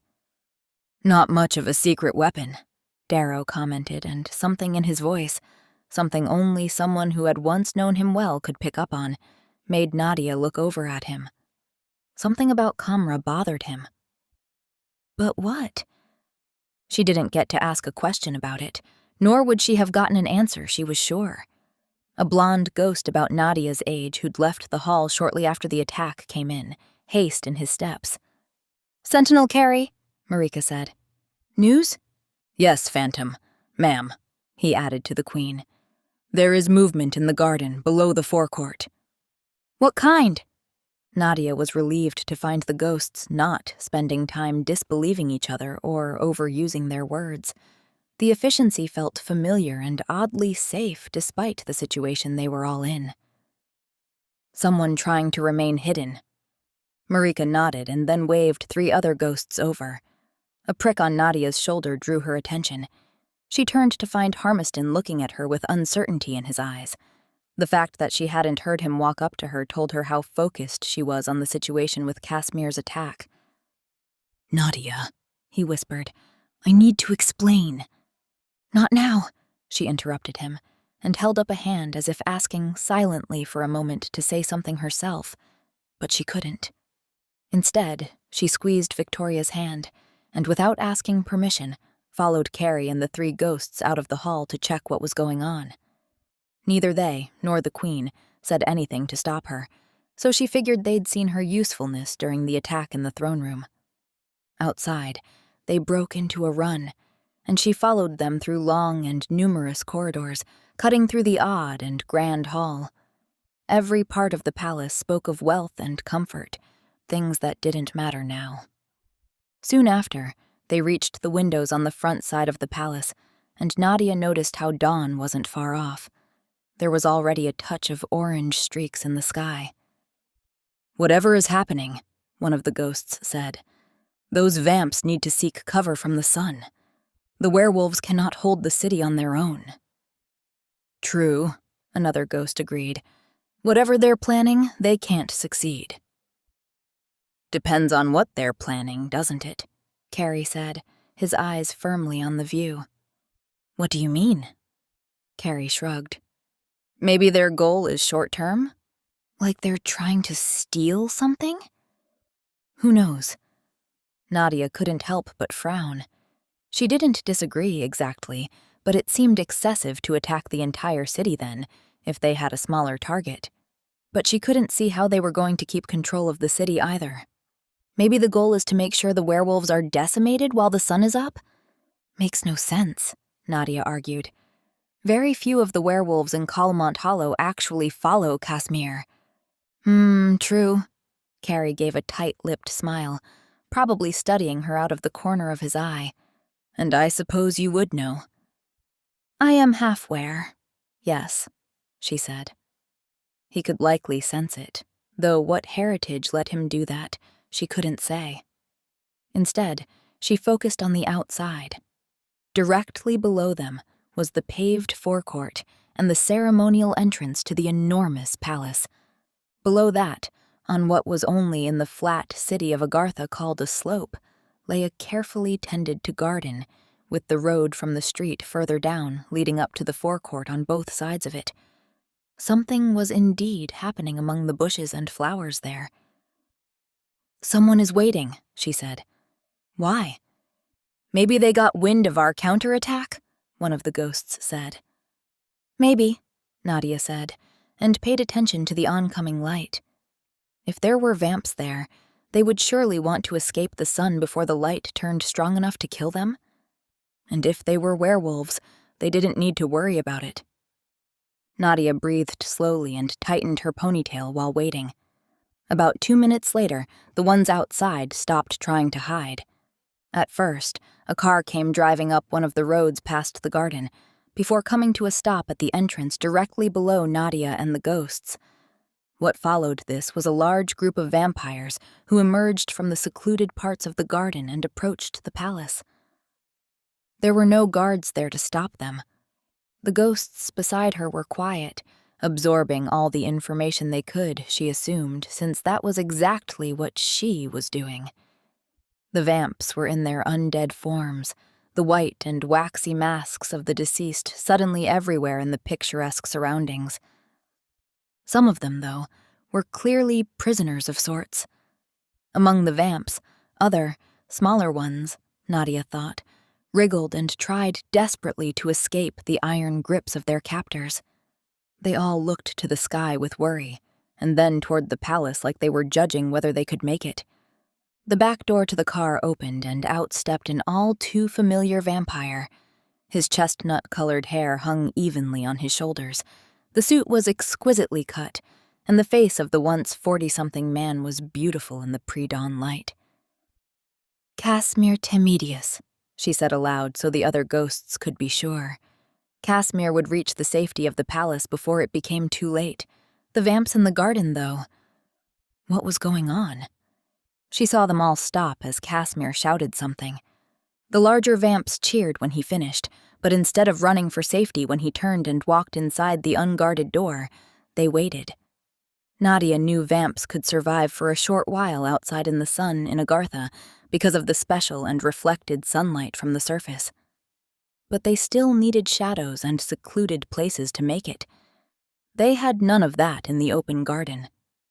Turned out, they didn't need it.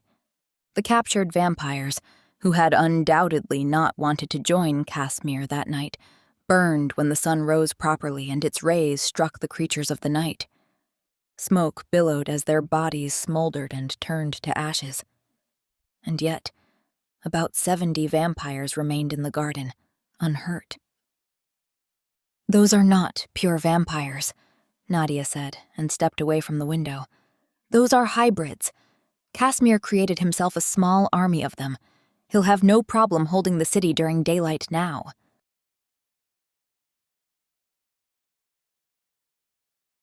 Chapter 13. The large doors to the throne room were quickly opened when the ghosts and Nadia returned, running at full speed. "A large group of hybrids, ma'am," Carrie, who led the way into the throng of terrified people, announced. "We need to evacuate now." "Hybrids?" the Queen asked. "As in more than one?" "Must be around 70, Carrie said, and then turned to Marika, who took over. "He's right, ma'am. We need to evacuate." Nadia only half listened to their words, because in that instance she noticed the look on Darrow's face, which had turned white, and not in the vampiric sense. Nadia lowered her brows in confusion at the sight. He didn't even notice her, and of all the people gathered there, he was the one best equipped to catch on to details. But no, Carrie's news deeply disturbed him. She could see the hybrid forgetting the pain of the silver, which had him strain his entire body where he sat, trapped and unable to escape. "We are taking over now, ma'am," Marika informed the Queen. "Your safety is paramount, and we can't take a stand against so many hybrids. There aren't enough of us left." More ghosts had entered the throne room while Nadia and the others were out, but there were no more than 45 of them altogether. Isona nodded her understanding. This was what the ghosts were sworn to do, protect the regent's life at all costs. She sought out Darrow with her steely gaze. "Execute the hybrid Tricandis. Let us at least send them a message." To Nadia, it looked like the order didn't even strike home for Darrow. His face was a grimace of confusion and disbelief. "Ma'am," she said aloud before thinking it through. "A word?" "There's no time, Wraith," Marika said, her voice curt but not hostile. "I would not ask if it's not important," Nadia said. "Please, start the evacuation, but give me 20 seconds. Alone," she added to the Queen, who looked to Marika, but then nodded and stepped closer to Nadia. Marika began giving orders, and the crowd started moving for a door, normal-sized, to the left of the dais and the throne. Nadia gave a quick nod to Victoria and Elisatra when she saw them move with the crowd, Victoria casting a questioning glance Nadia's way. "What is it?" Isona asked, her voice low.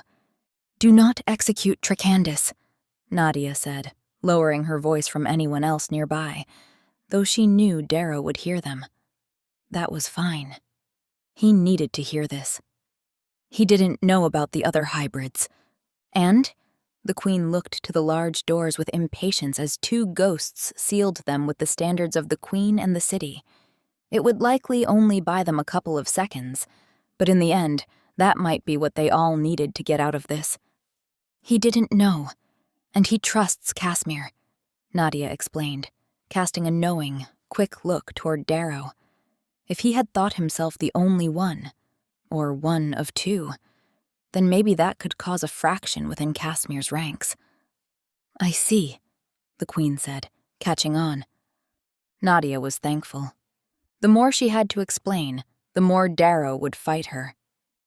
"Leave the hybrid," the Queen said to the ghosts, who had now secured the silver chains around him, so no one needed to hold them in place. They didn't question her order, merely stepped away from him and joined the other ghosts, who were herding the courtiers through the door. Nadia turned to follow the Queen and saw Harmiston lingering at the back of the crowd. His unspoken question wasn't one Nadia had time to answer.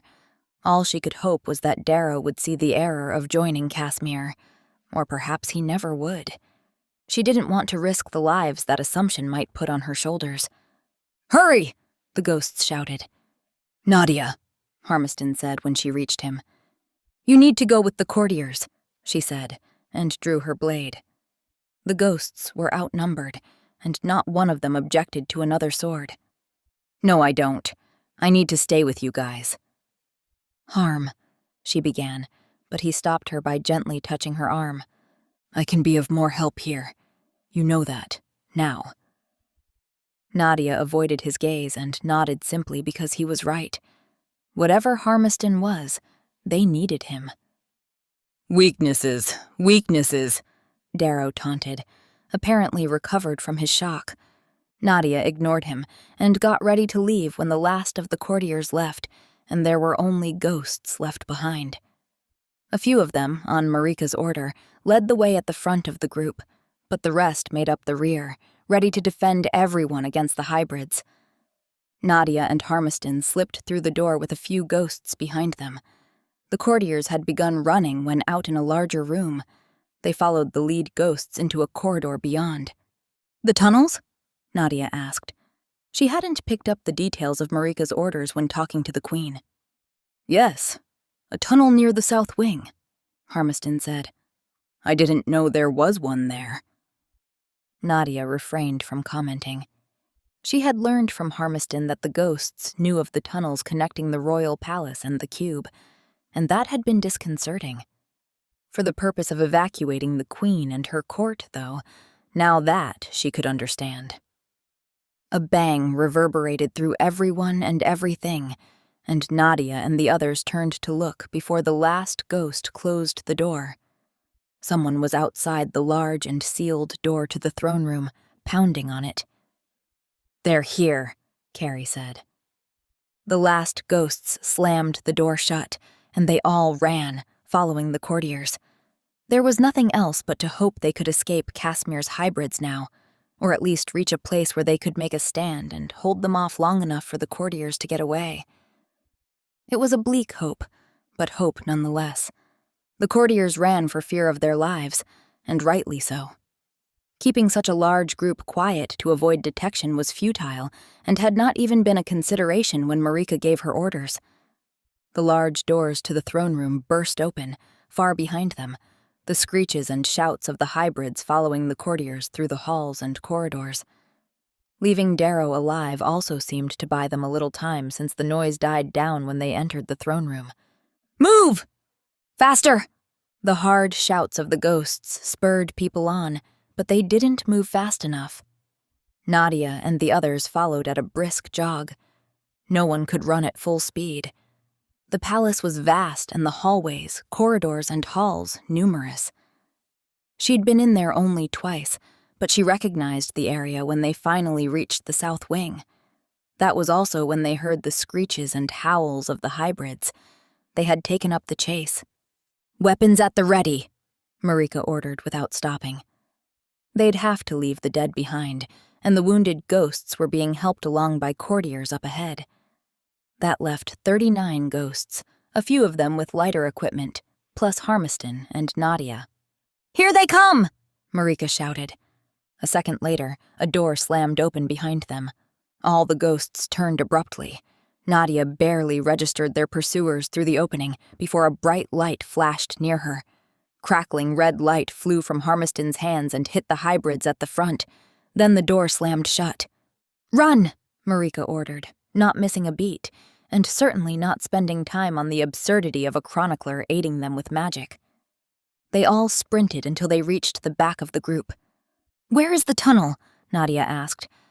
Past the glimmering parlors, the spellbound halls, and then down through the servants' back stairs, Carrie answered her. "Narrow stairs?" "No, that's why we're taking that route." They rounded a corner and entered a new corridor. A few open doors showed Nadia several extravagant rooms with silver and gold brocade wallpapers. The glimmering parlors, no doubt. Thundering footfalls sounded behind them again, getting closer. "Halt!" They all did as Marika ordered and turned around. There were screams of terror behind them now.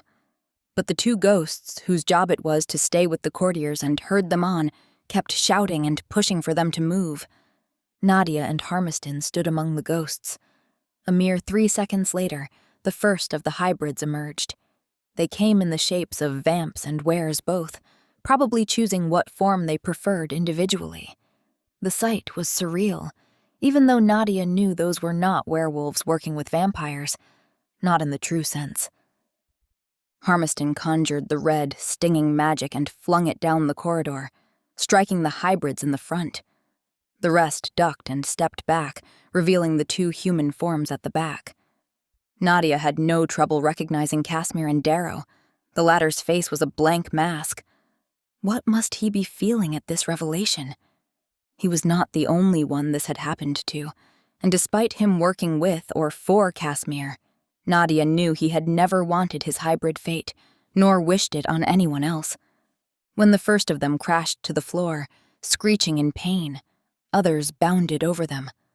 Harmiston flung more force at them, but they kept coming. "You need to kill them," Carrie shouted. "Trust me, I'm trying," Harmiston answered, his voice strained from focusing on his task. A few of the vamps down there had swords, but Nadia saw no other weapons, which was why, amidst the flashes of red, she didn't notice one of the vamps finding an alternative before it was too late.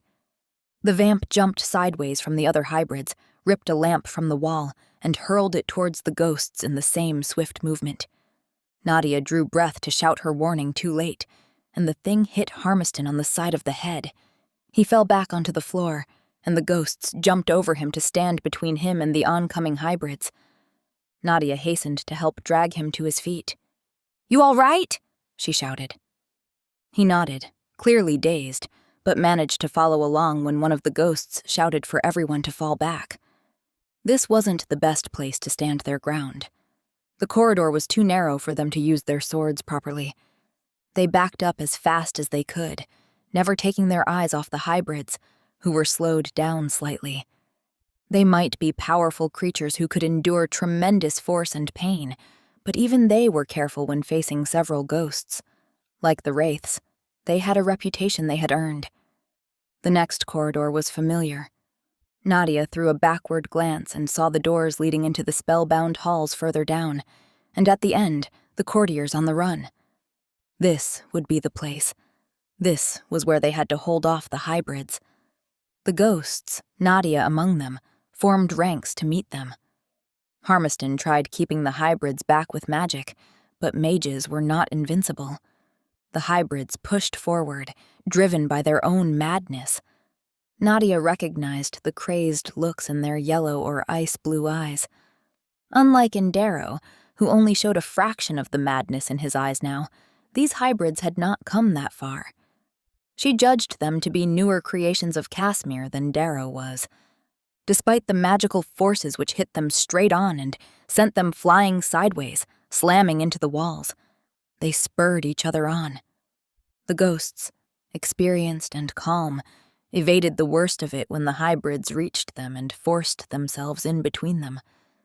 Nadia was pushed back at first, a large werewolf slamming into her when it skidded sideways and tried slicing its claws into a ghost. The ghost ducked, narrowly escaping deep and bloody gashes, and then both he and Nadia swung their swords, cutting deep into the beast. The werewolf howled in pain at the silver which dug deep, but they didn't manage to harm it permanently. It would take more than that to take down the hybrids, especially when the ghosts were so outnumbered.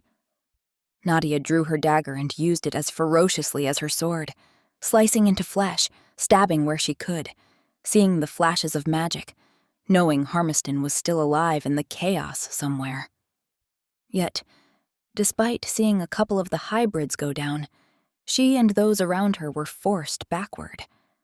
The corridor was long, but the moment they hit the wall back there, that would be it. They couldn't run after the courtiers.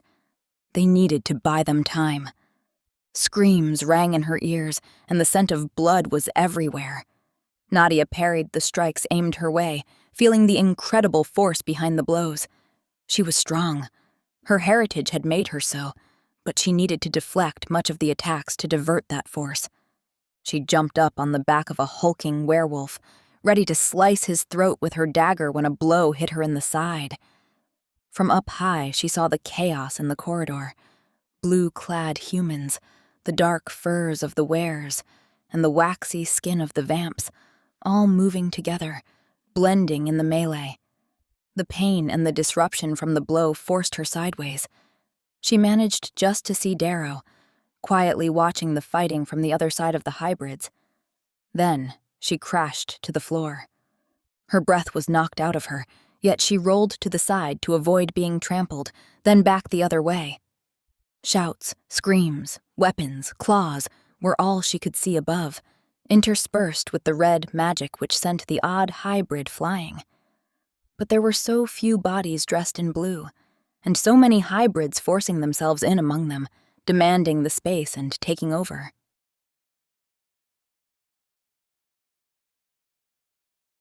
Chapter 14. The hind leg of a werewolf halfway stepped on Nadia's hand.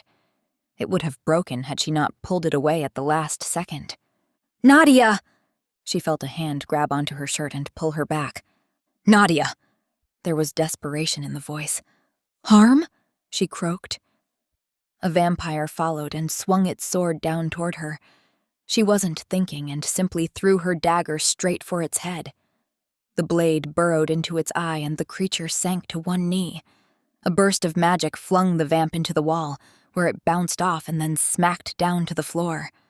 Nadia forced herself up, and a second after Harmiston sent another burst of magic to keep the vamp down. She reached it and swung her sword like an executioner, severing the hybrid's head from its neck. She hurried to yank her dagger free from the eye socket and jumped back to avoid the fire. But there came none. The hybrid died, but the body remained in the shape it died in. "Nadia!" Harmiston shouted. She couldn't turn.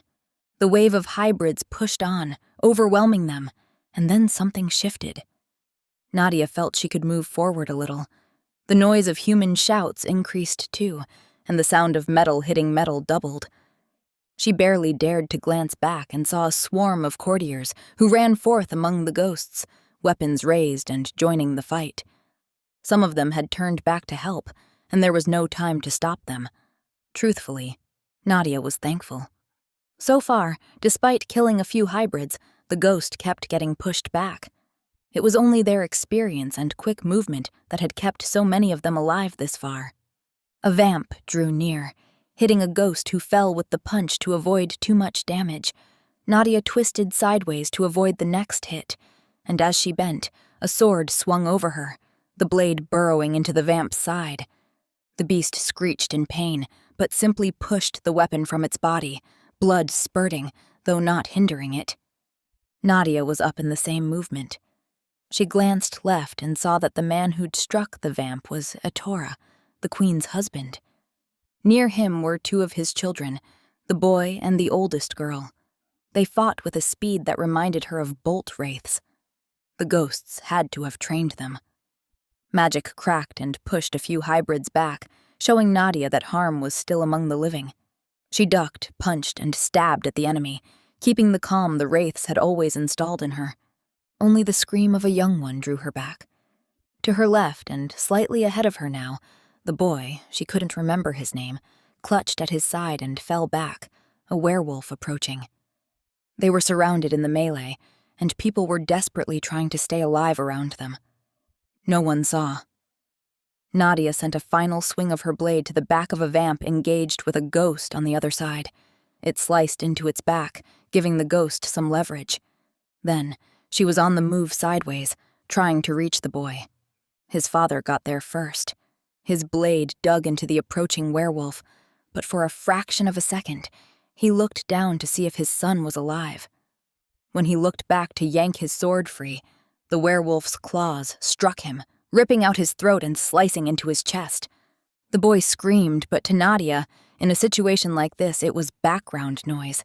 It was not life-threatening, merely there. The werewolf was so focused on the fallen man and the defenseless, wounded boy that she got close enough and had time to strike. The half-werewolf in her sent her blade toward the beast with intense force, chopping its offending arm off, severing it above the elbow.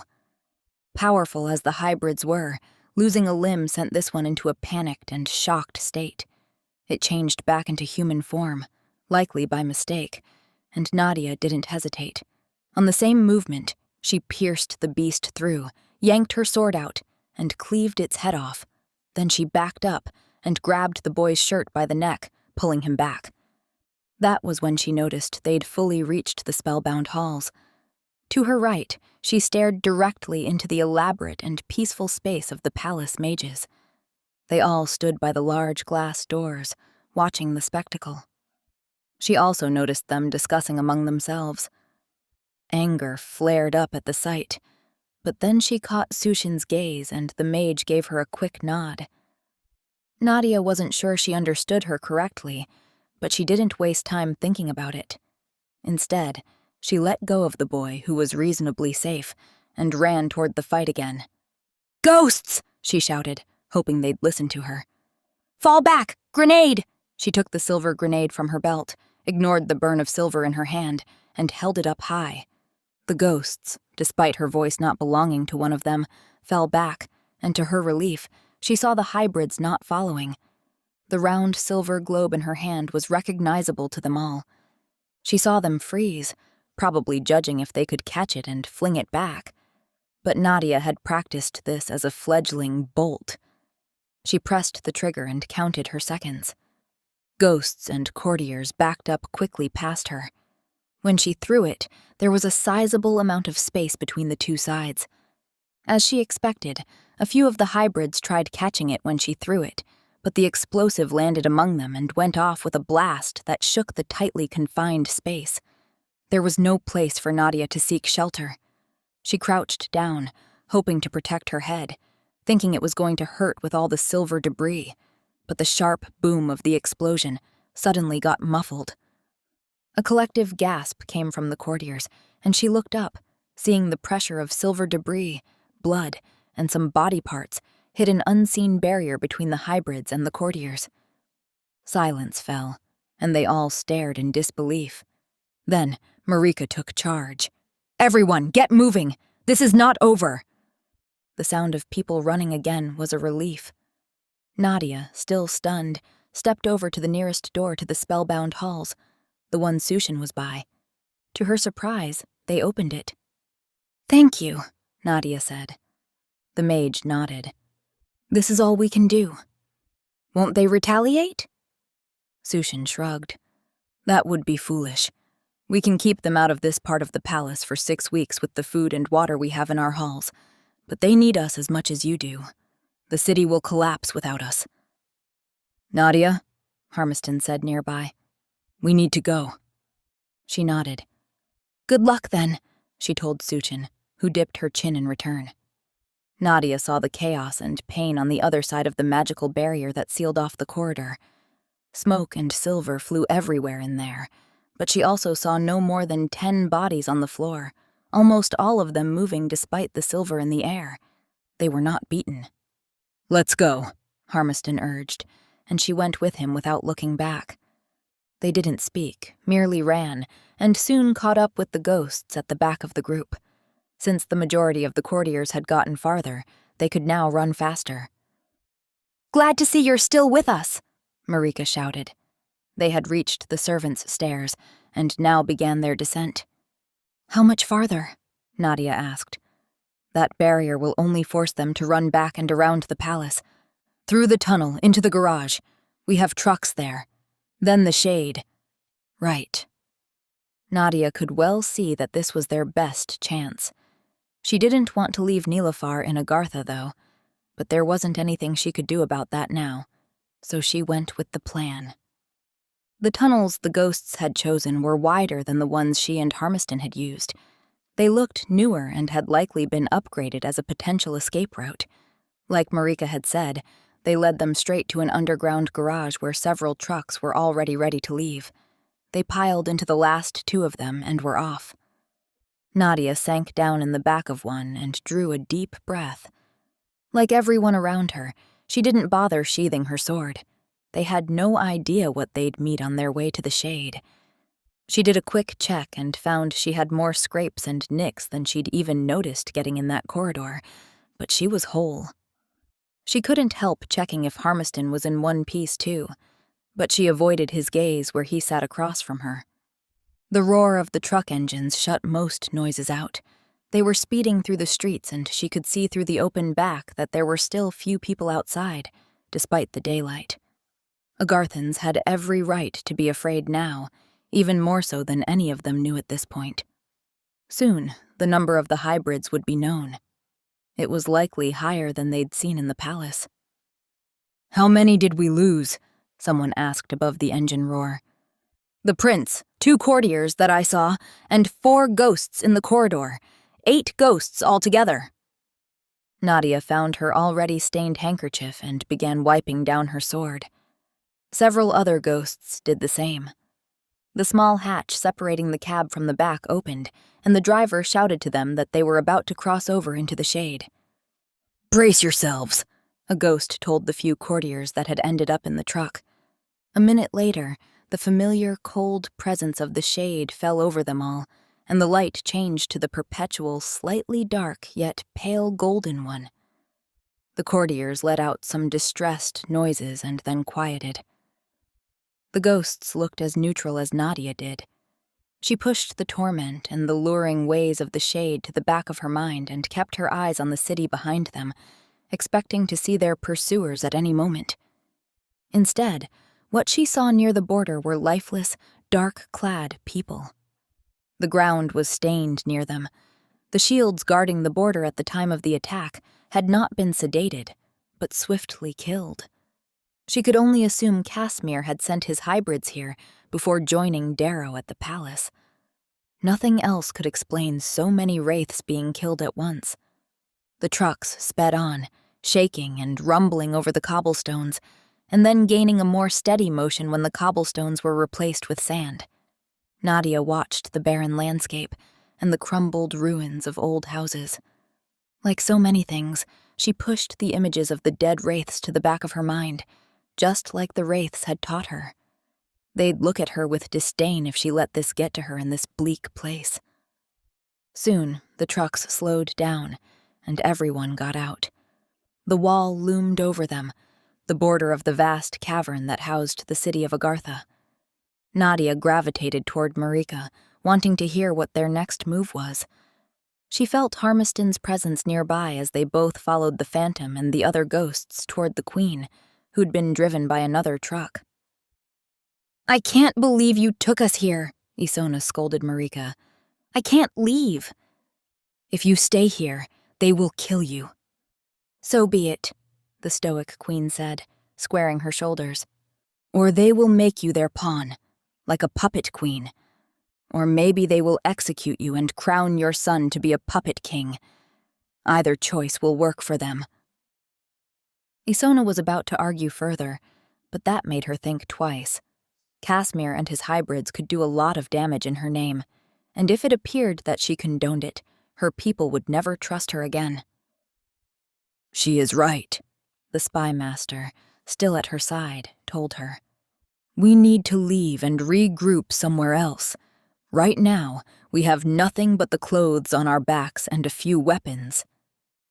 "And the hybrids are probably not far behind," Marika pointed out. Isona glanced over at her children, the boy able to stand upright. Nadia was thankful for that at least. She could see the grief on the queen's face. She knew her husband was dead, and she clearly feared for the children, but as a queen, this could not rule her decision. But for the ruler of Agartha to be coerced by a vampire was something she needed to consider.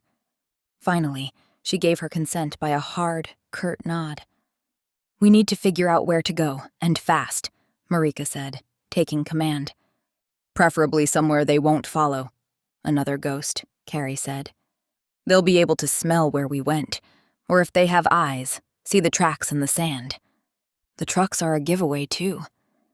We can jump several realms, and they will smell us in every one of them." The comments flew back and forth quickly. Everyone knew they didn't have time for this. Nadia looked around, recognizing this part of the shade. "I might be able to help conceal the gateway we use," Harmiston chimed in. "How?" Marika asked. "I would love to chat," he said, "but do we really have time for that?" Nadia couldn't help a tight-lipped smile. That unwillingness to chatter on was so unlike him it was funny. "Fine.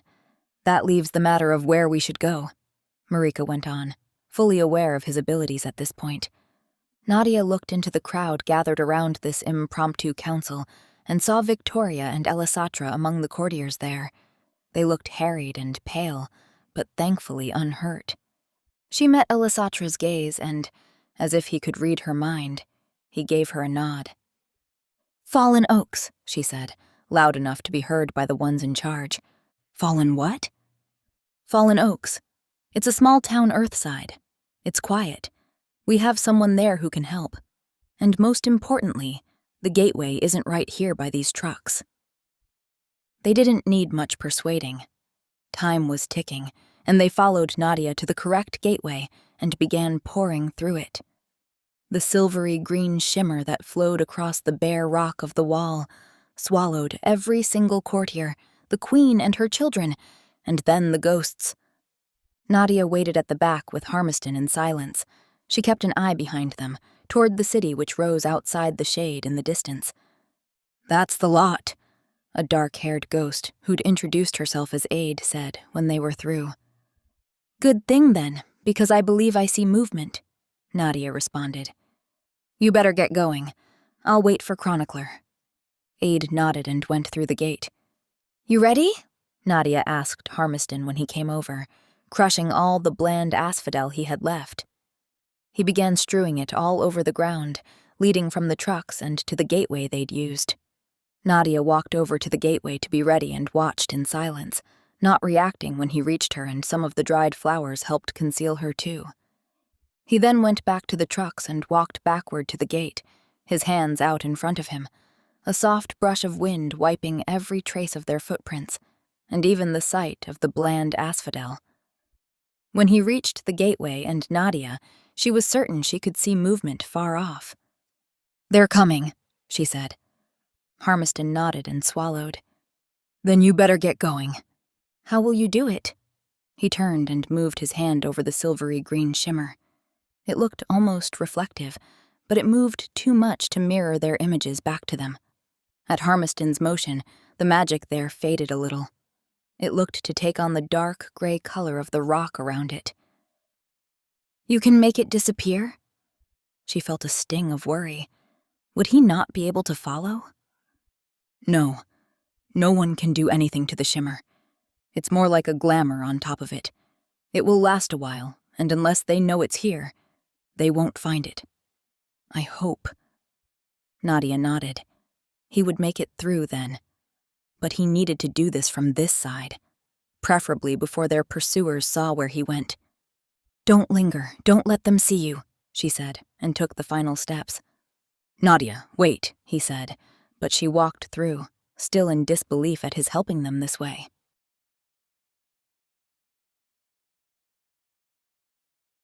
Chapter 15. Bright light greeted Nadia when she stepped through the veil and entered the Earth realm. It was early in the day and the sky above was overcast, yet the forest surrounding her verdant and quiet. Quiet, except for the murmur of the courtiers and ghosts spread out among the trees near the large outcrop of bedrock behind her, which was also covered by trees and moss. Nadia frowned, despite her familiarity with her senses being dulled here. She could hear the murmurs, but not the words, nor could she smell much when the earthy scent of the forest lay so heavy around her. The others who'd passed through the veil before her had drawn back from the gateway to make space and be ready should the hybrids come through. Nadia met Marika's questioning eyes and held up her index finger. They waited for Harmiston now. With all the people around, the natural sounds of the forest had stilled, every creature quiet or on the run from them. Nadia, despite the pressure in her chest, stood still, watching the faintly visible traces of the shimmer. It merely looked like the rock was glistening on this side of the veil. The shimmer did not live up to its name in this realm. Finally, the shape of a man materialized. For the split second where she couldn't distinguish his features properly, she reached for her sword. Then, the familiar sight of Harmiston was there, and she relaxed. "Did they see you?" she asked immediately. If she'd been able to see them, they, with their far superior sight, might have noticed him. Harmiston lowered his brows in confusion, likely at her unusually sharp tone. I was a mere speck against a dark wall in a horrible place. They would have been looking towards the trucks. We should be safe. Nadia nodded and turned to signal to Marika, who watched them, alert and with her hand on the hilt of her sheathed sword. At Nadia's thumbs up, she visibly relaxed and addressed the ghosts standing next to her. They all had work to do. There was always another job. At least that was what it had been like for Nadia as a Wraith. She had no idea what to expect now. Nadia, please, can we talk? Harmiston asked when she took a step toward the others. What is there to talk about? She said with an exasperated sigh. It had been a long and harrowing night so far. Usually she would be fine, but her life had crumbled so fast, and now Harmiston wasn't even who she thought he was. It was becoming a lot. Well, he began, the usual mirth on his handsome face gone. His short hair stood to all ends. His beard had a flake of ashes in it. She stopped herself from reaching out and removing it. Touching him was a bad idea. Being near him always seemed to make her do things she shouldn't, things a Wraith shouldn't. Nadia pressed her lips together, yet again reminded of the nightmare of the last few days since they kicked her out. I know I made a mistake, he began. Mistake? You're a mage, Harm. An Agarthan-born mage who is not in the spellbound halls.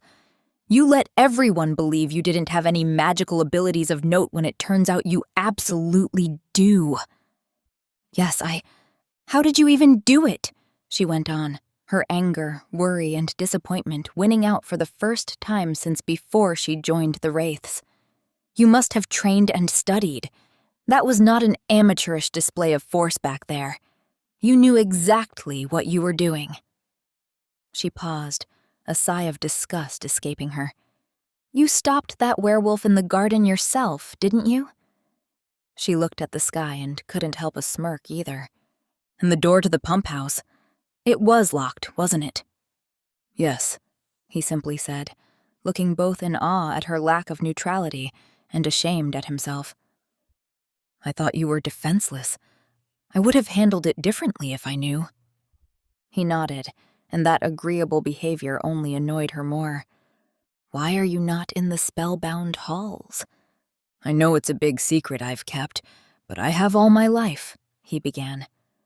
I'm not saying the city mages aren't important, because they are, but I wanted a choice in how I live my life, to not be punished for the misdeeds of mages who lived hundreds of years ago. I want to be of use to the city, but not in that way. I guess I wanted some freedom. Is that truly so bad? Nadia felt the tightening in her chest ease a bit. Maybe not, she conceded. It's hard to explain to someone who has lived their life following all the rules. All the rules? Nadia almost laughed. Almost. I was removed from the ranks of the Wraiths for having a child. I kept that secret for a long time. You think that was easy? No. I know what it's like to break rules, so don't.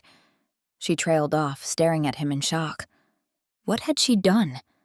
A child? That's why they sent you away? That's it? Nadia exhaled heavily. That is not it. Darrow is the father. I've lied and kept a lot of secrets because of that. They both paused for a beat, assessing each other. Naturally, Harmiston was the one to break the silence. So, I guess everything is out in the open, then. He can't know. Well, I'm not meeting the terror of Agartha for a gossiping lunch in the near future. Nadia blinked. Then she cocked her head a little, studying him. Raised as she was among Wraiths, she expected shock and disappointment at such a betrayal, not a joke at someone else's expense.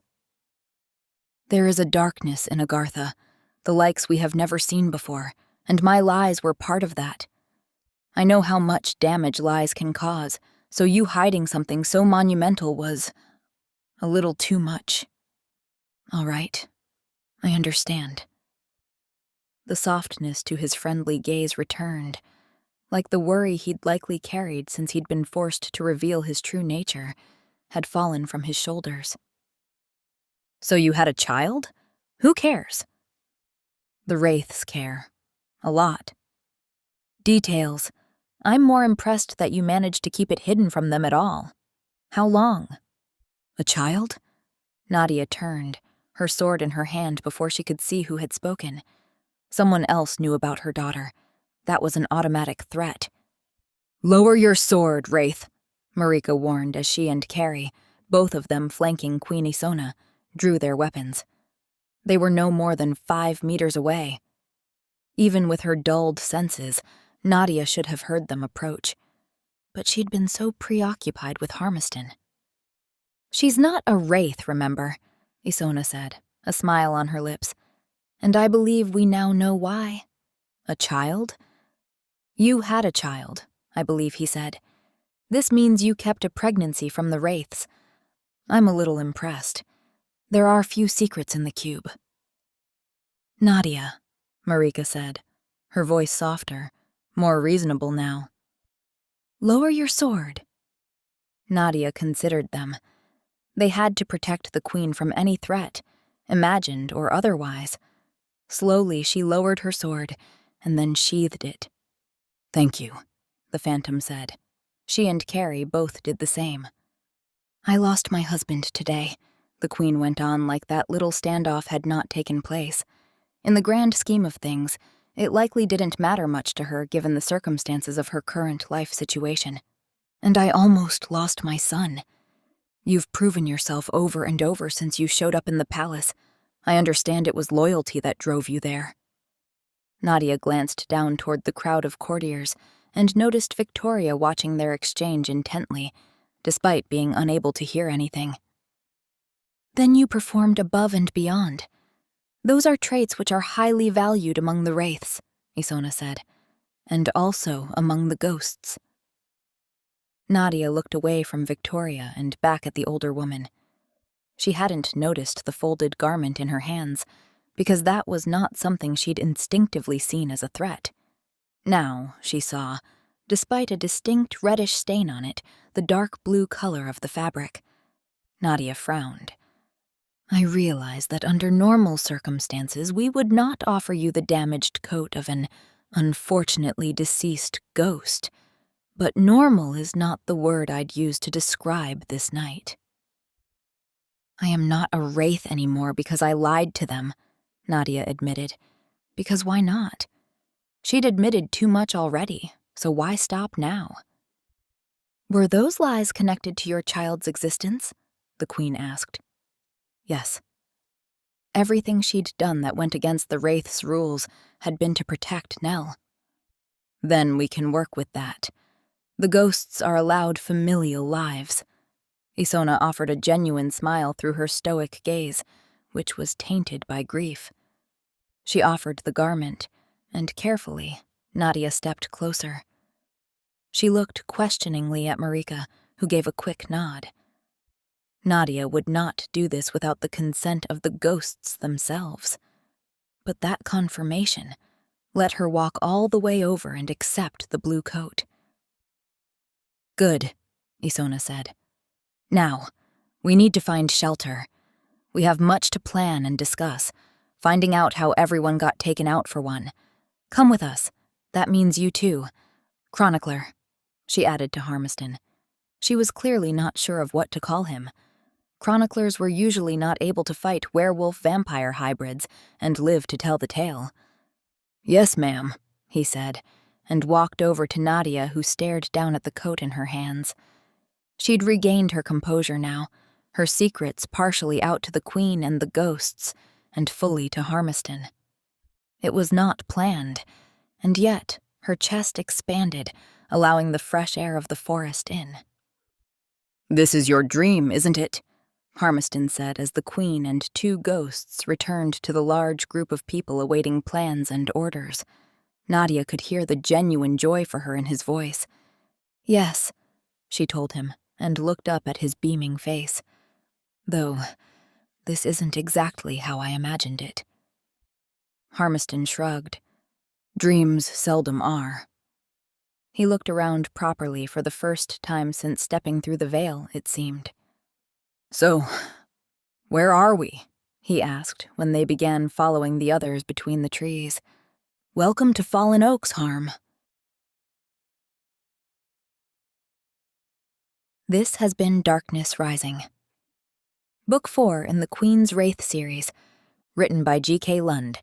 Copyright 2022 by G.K. Lund. Audiobook production copyright 2025 by G.K. Lund. If you want to be notified of other audiobooks by G.K. Lund, remember to click subscribe. That way you won't miss new additions to this YouTube catalog.